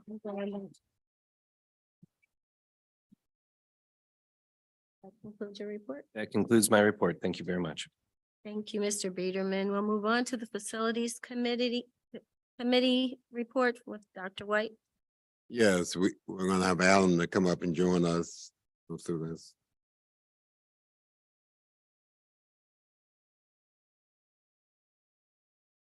We have one resolution that was approved out of committee. I want Adam to kind of take us through that. Yes, yeah. First, two things. I apologize about the heat. We had a. Oh, yes. I apologize about the heat. We had a minor technical issue. Come to find out, it's a little too cool to run the HVAC. So we're bringing in some outside air to try to cool it off. Number two, welcome Dr. Palacio. Here from the library. We have one item, as Dr. White mentioned. It is a resolution for 19-2023, approval to award a construction services contract for the Warren Branch Air Handling Unit 1 and 2 replacement project. We have 2 air handlers at this branch. They were installed originally, the units in 1974 when the branch was constructed. We recently renovated the branch in 2018, but we decided to keep the HVAC units because we had replaced the condensing units and the compressors, basically the guts of it we had replaced earlier. And they were at the time back in 2017, when we decided to renovate the branch, they still had several years of estimated useful life. This was a values-based decision. We had basically 3 options in front of us. The first one, we could replace the compressors again, but given that they had already been replaced once and we're using old refrigerant R22, which had already been banned decades ago, we decided that we should get rid of all of our R22 HVAC units. Second option was direct replacement. Third option was go next level for energy efficiency for variable refrigerant flow. We have that actually at Martindale Brightwood, one of our newest branches. But that was cost prohibitive given our options, so we went with option number 2. We used the invitation to bid process, public notice. We've sent it to 8 vendors and 3 business development organizations. 2 of those vendors were XBEs, held pre-bid conference on March 23rd. Again, that was open to anyone and everyone. We received 3 sealed bids. Ellis Mechanical was the lowest responsive and responsible bidder at $191,500. And purchasing, Gwen Simmons, our purchasing manager of diversity, supplier diversity, approved their XBE good faith effort. So again, you've heard this several times from me before. Supply chains are very strained right at the moment. And manufacture time is approximately 30 weeks. So that's about 7.5 months. We'd like to have this substantially complete by December 1st. It will probably take between 2 to 4 weeks to have the branch shut down while we do the crane work and full installation. Fortunately enough, our new Fort Bend branch will be open by that time, which will be able to absorb a lot of the patrons who would normally use Warren. Do we have any questions? The Facilities Committee approved this and submitted to the board for final approval. So it's been approved. We'll move to the discussion or questions. Hearing none, we'll call the roll. Mr. Biederman, Approve? Mr. Lane, Approve. Dr. Murtada, Approved. Dr. Palacio, Approve. Dr. Payne, Approve. Dr. White, Approved. and Ms. Tribble. Approved. Thank you. The motion carries. That concludes the Facilities Committee report. Sure. Thank you. We'll move on to the Library Foundation update. Mr. Biederman. Given the time, the update is submitted in written form. Everyone can take a look at it. I usually just read it off anyway, so you guys can all take a look at it. So thank you very much to the foundation and all of its supporters over the last month. Thank you, Mr. Biederman. We'll move on to item number 10, report of the acting CEO. Mr. Gregory Hill. All right. Thank you, Board President. That will be a resolution regarding finances, personnel, and travel, resolution 20-2023. It's the normal monthly confirmation resolution related to financial, travel, and personnel matters. It's in the typical form that we usually present at each board meeting, and I would just ask for you to approve that. Is there a motion to approve resolution 20-2023 regarding finances, personnel, and travel? So moved. Is there a second?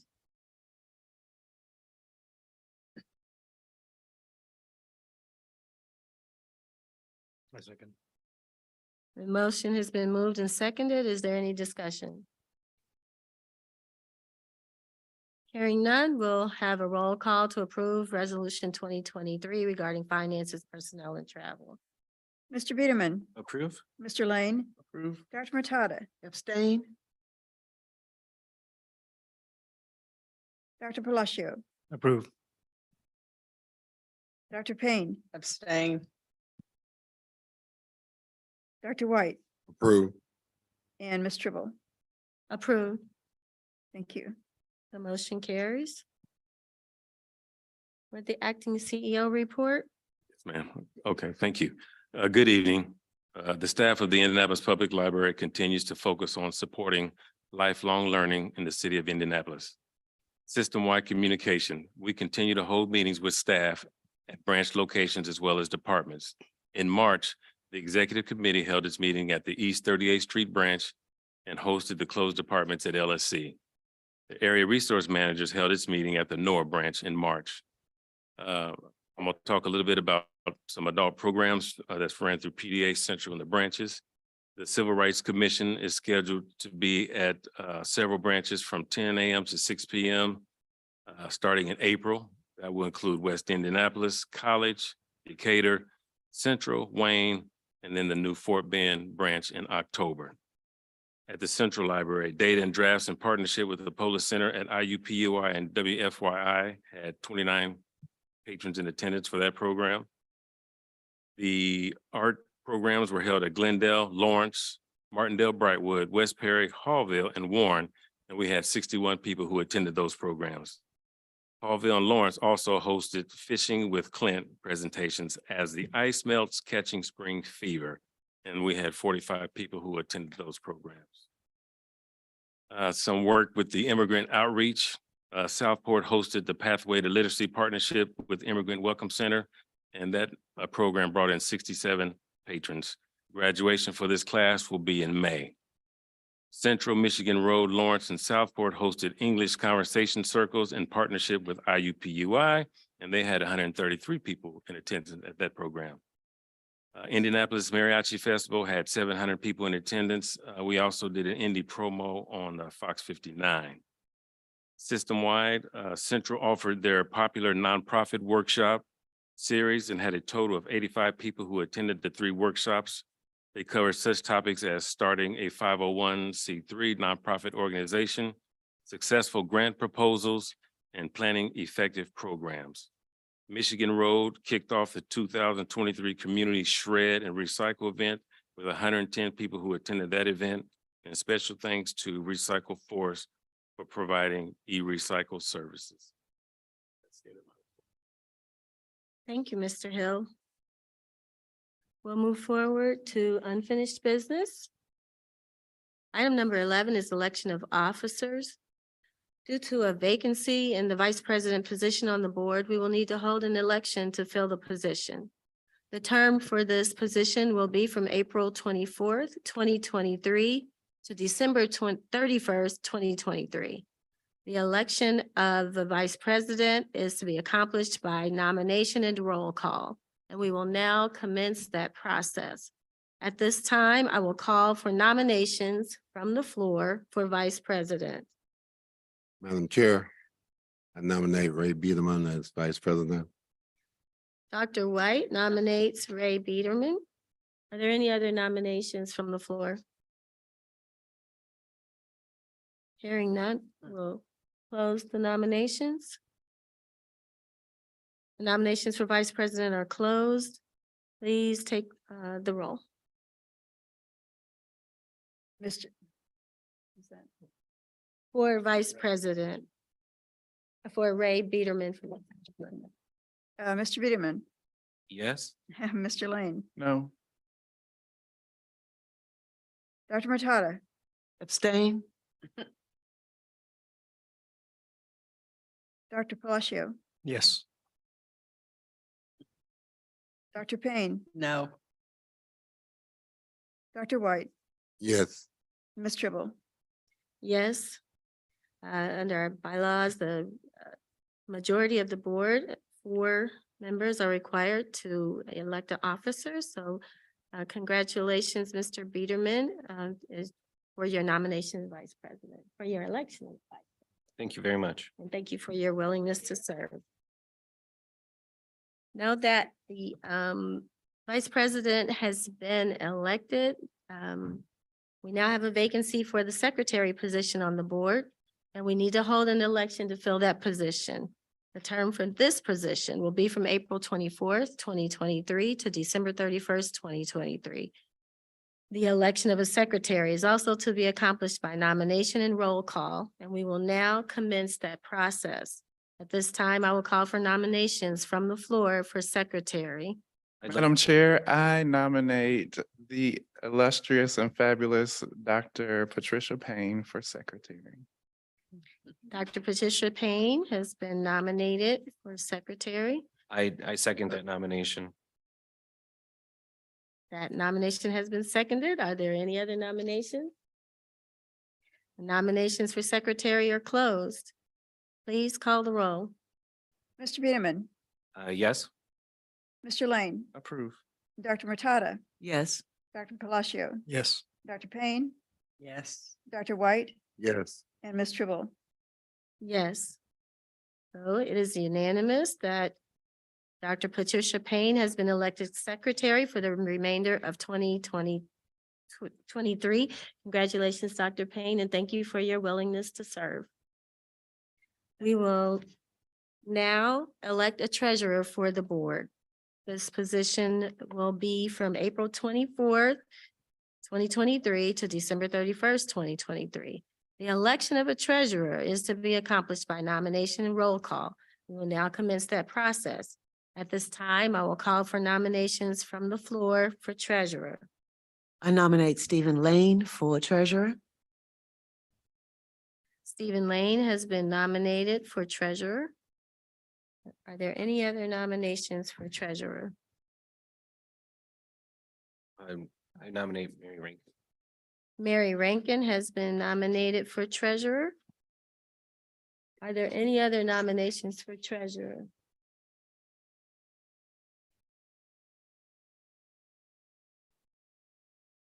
Please hold. Did you say vote? Just hold it. No, don't.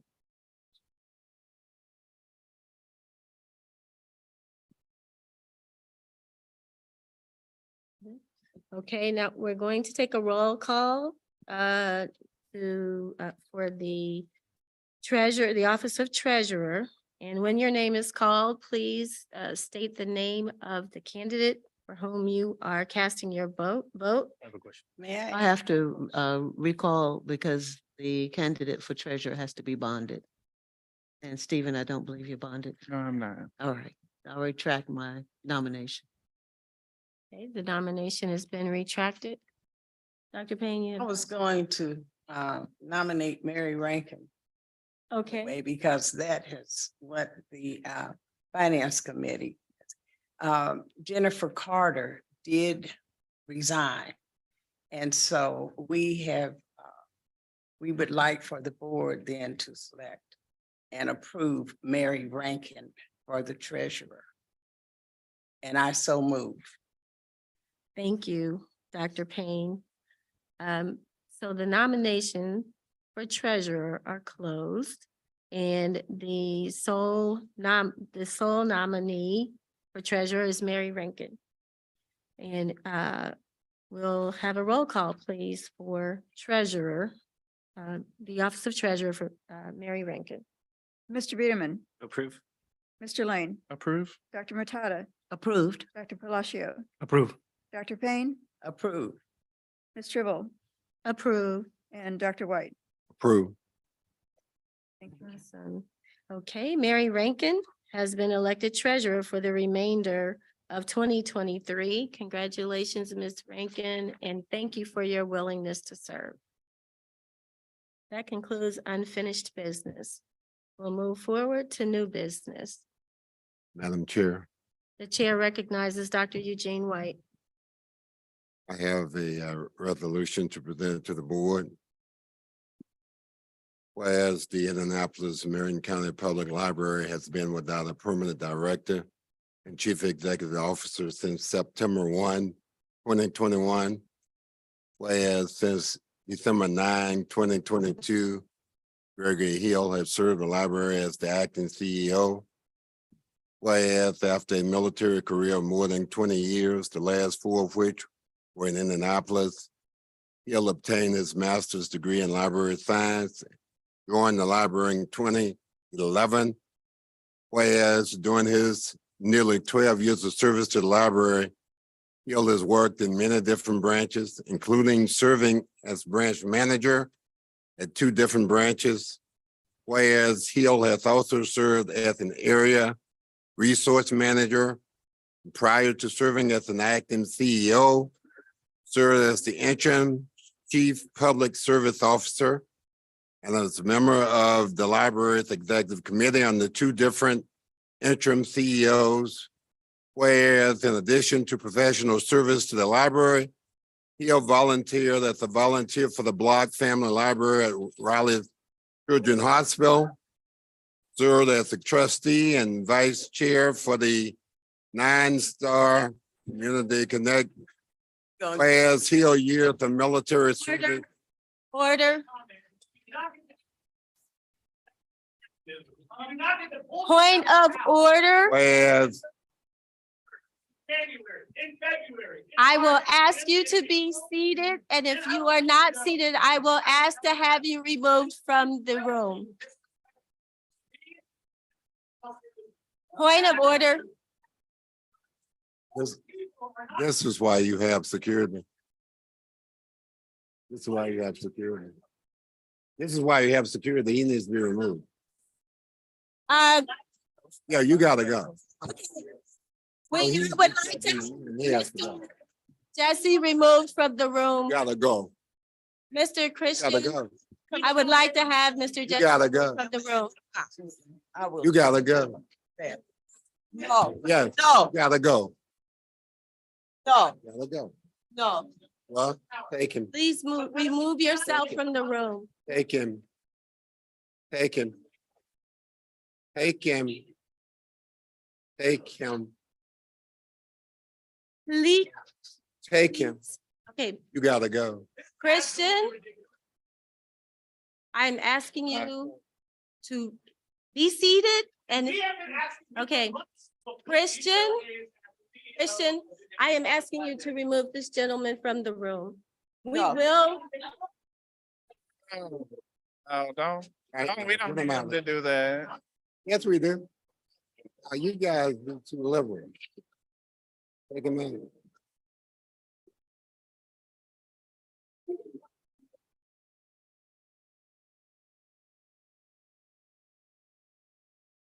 Manning.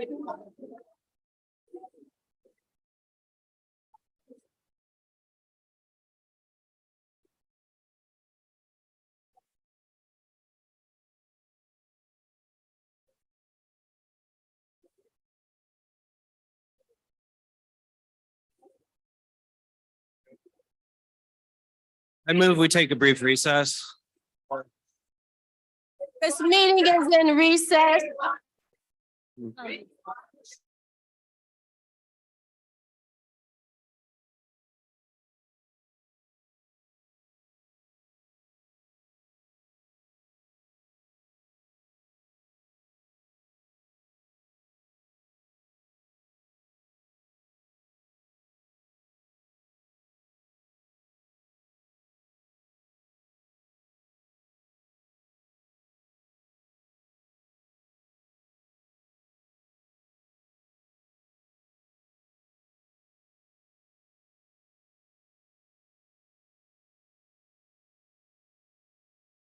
And please return to silence or we will have the room cleared.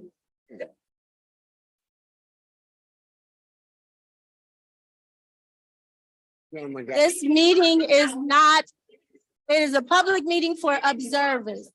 Recess. Okay, this meeting is in recess. This meeting is recessed until further notice.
Okay, we are officially unmuted. And if you would let the people at home know why we're in a different zone, that would be wonderful. Thank you. Streaming and it's available in the. It's live. Should be live. Okay, we are resuming this meeting of the Indianapolis Public Library Board. Then just want to read a brief statement that under Indiana's open door and public access laws, members have the right to attend and observe these meetings, but not to disrupt them.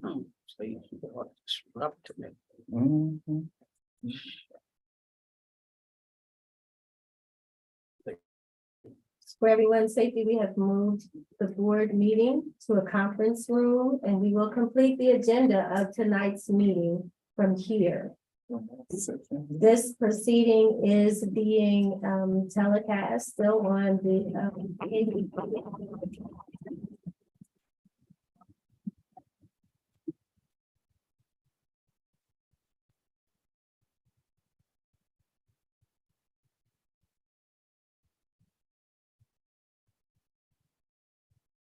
I'm here to do something about it.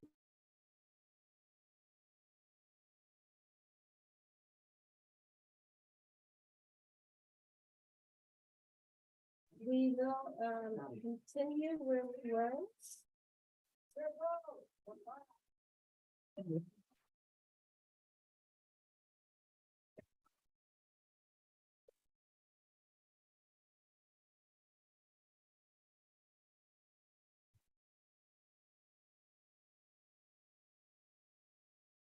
Okay.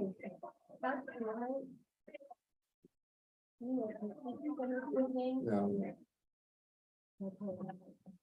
So Dr. White has had a resolution that he proposed to have now to the agenda to the new bill. To draft majority vote for the members. I don't understand why they can't come around here and open the door. These people should be knocking on this one. Yes, they should. No, that's why they're here. That's what their job is.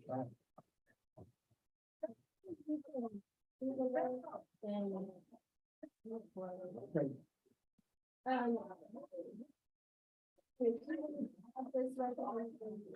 am gonna be speaking up. You need to, you guys speak up. We need a motion to add this item from this motion to the agenda before you take action. on that. Motion to add this resolution to the agenda. Is there a motion? Is there a second? The motion has been moved and seconded. Is there discussion? Yeah, why are we bringing this up now when we haven't even started the new CEO search process? Like, I thought we had discussed previously that we're gonna start a new CEO search process. And now we're just moving into appointing somebody who hasn't gone through the whole interview process, hasn't gone through what Michelle and Morley have gone through. And now we're just going to appoint somebody as the permanent CEO. Can you make sense about that for us? I'm very confused.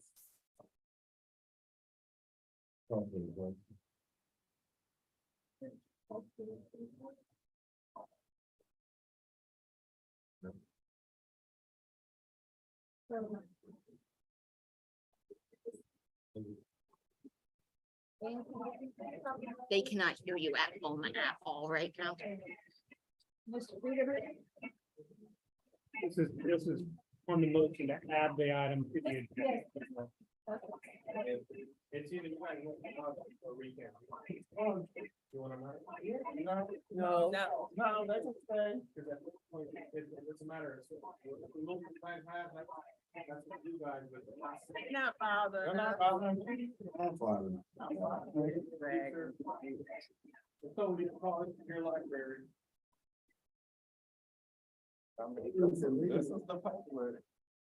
You're good with convention and doing all that. That's probably you guys.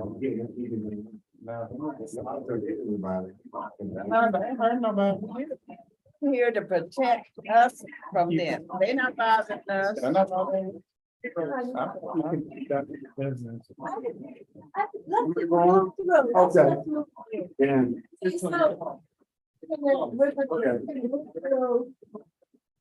The motion has been made and seconded.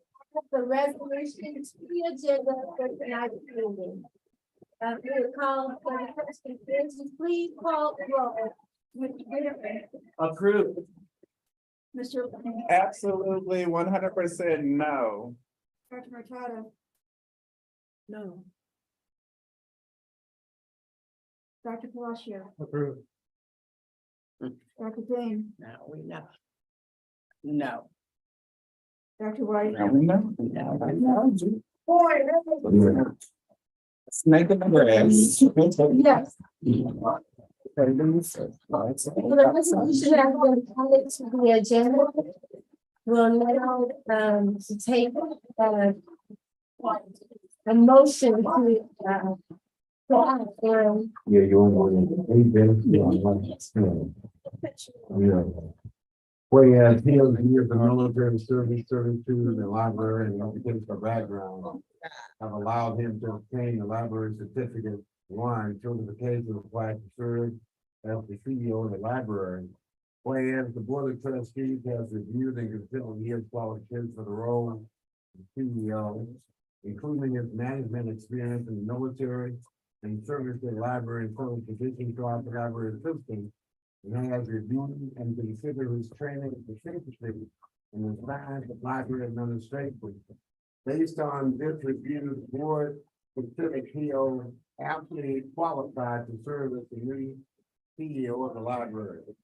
Whereas the board desires for Hill to serve as the new CEO of the library, and Hill has indicated he is willing to serve in such a role.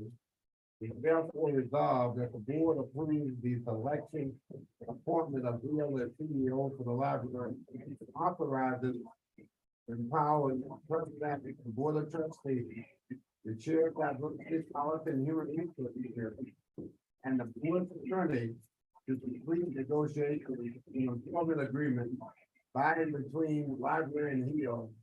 Each agreement shall be ratified by the board at a subsequent meeting thereof.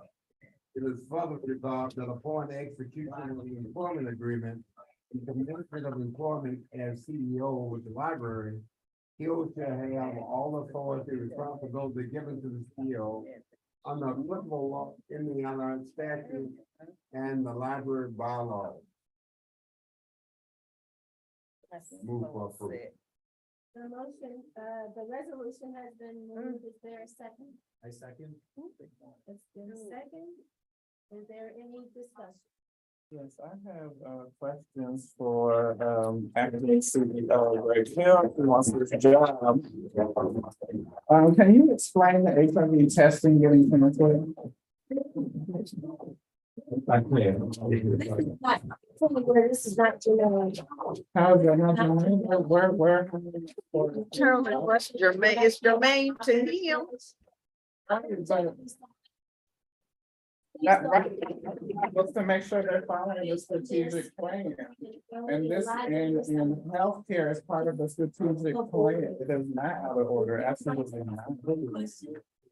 I'm asking. Relevant. Okay, the strategic plan states here. Excuse me. It is relevant. Let me find it. Health and wellness is a part of our strategic objective to connect with community health partners So it's to identify the best ways to partner and promote healthy living and resources. I got a call from a healthcare provider that works for the library. And they said that the HIV testing was canceled.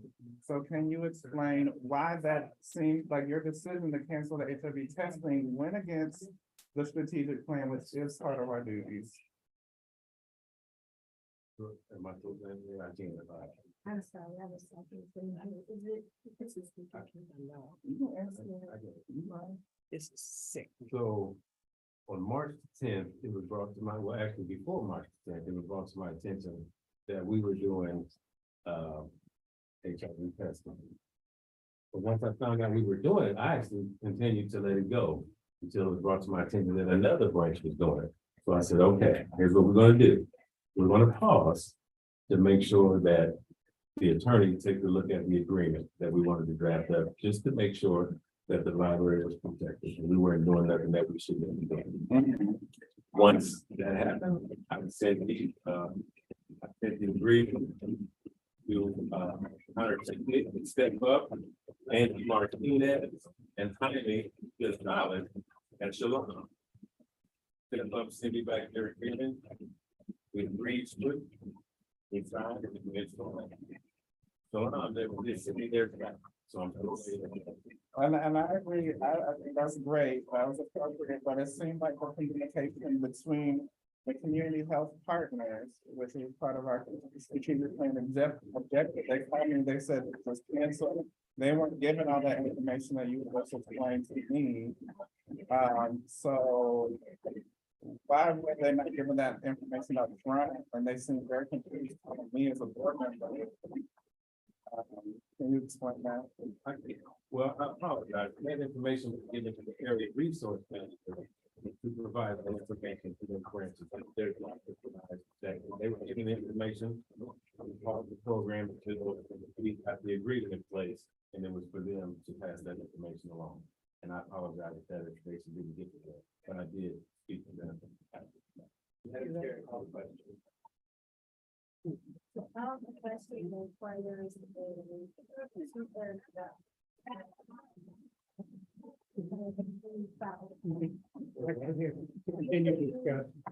think there's to a.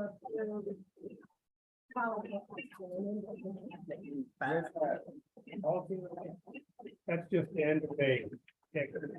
You need to continue. Oh, yeah. Third comment. Standing outside this. I'm not sitting there and get either one. Oh, they don't hate you. Yeah, I mean.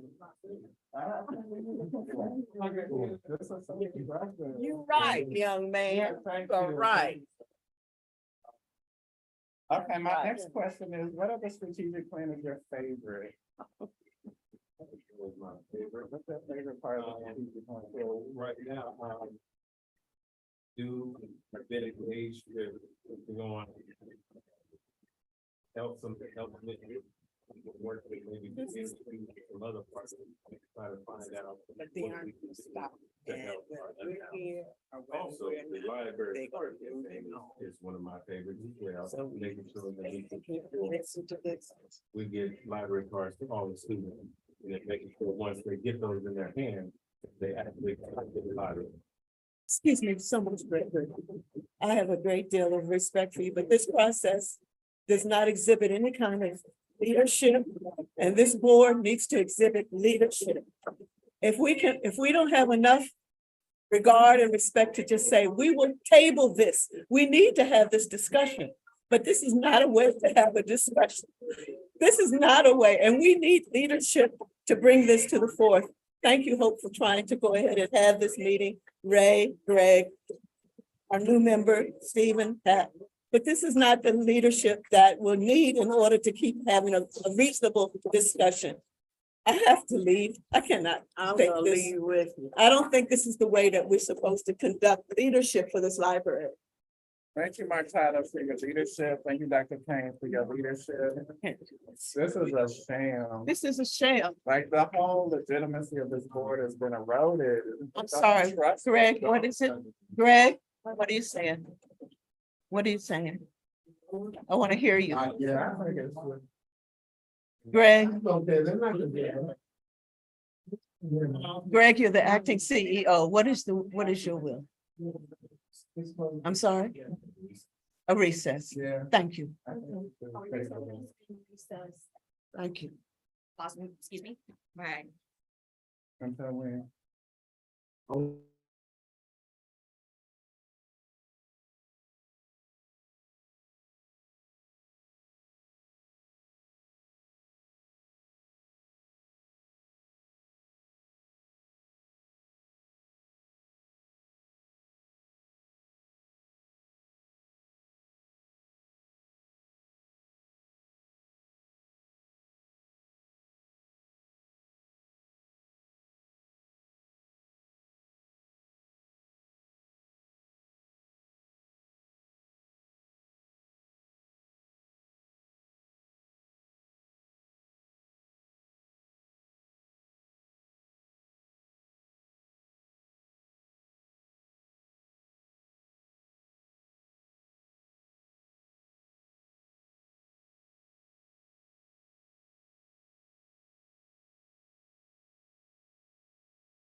You're unmuted. For clarification, I'm calling the meeting back to order. We on? We are. Okay. And we are considering the resolution for selection of a new chief executive officer. Mr. Lane, as you know, there was an opportunity to interview Mr. Hill on Friday. And we have completed, and that was actually the second opportunity that board members had. We're not going to continue that process. Our point here now is voting on this resolution. To respond for the personal privilege, we have had like less than 10 minutes to interview Greg Hill. So I don't think there was much of an interview process at all. And Dr. Palacio, this is his first meeting, like and I met with him for his appointment a couple of weeks ago. You had stated you were trying to figure things out and trying to just get your footing on the board. I don't understand why we're rushing this through when it was like a month-long process before to get through the CEO search. And so I think this resolution further erodes the trust this board and erodes the legitimacy of the board, and I think it's a shame, and I think it's very disrespectful to the community and the library workers, and it's awful. Other question? Motion to end the meeting. Require. If there's no more discussion, you can just go. I have more questions for Greg if he would, when it might get back into the room. He doesn't have to be the county for the. Yeah, he really does. Yeah, he does. Call for the question. Public now, he's in the interview. You need to vote on. Let's vote. Now, Angie, please. Mr. Reader. Okay.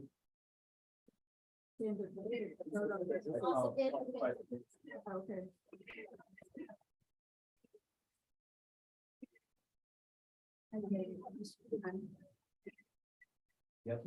So.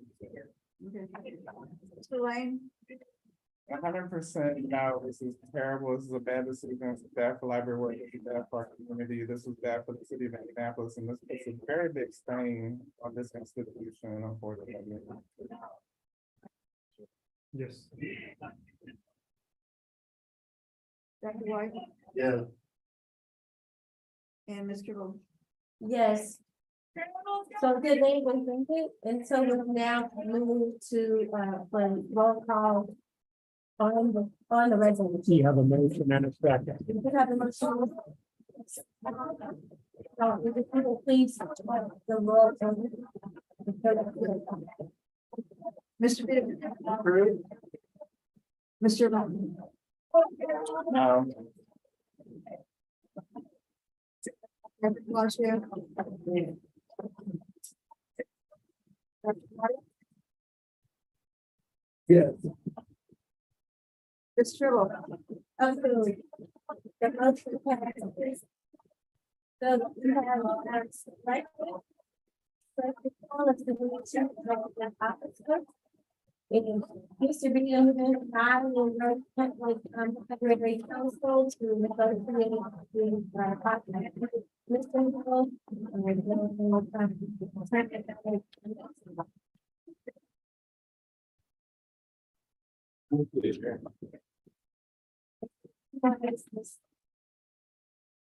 Waiting nothing. We can look into January. Need one, but I have to. This is January.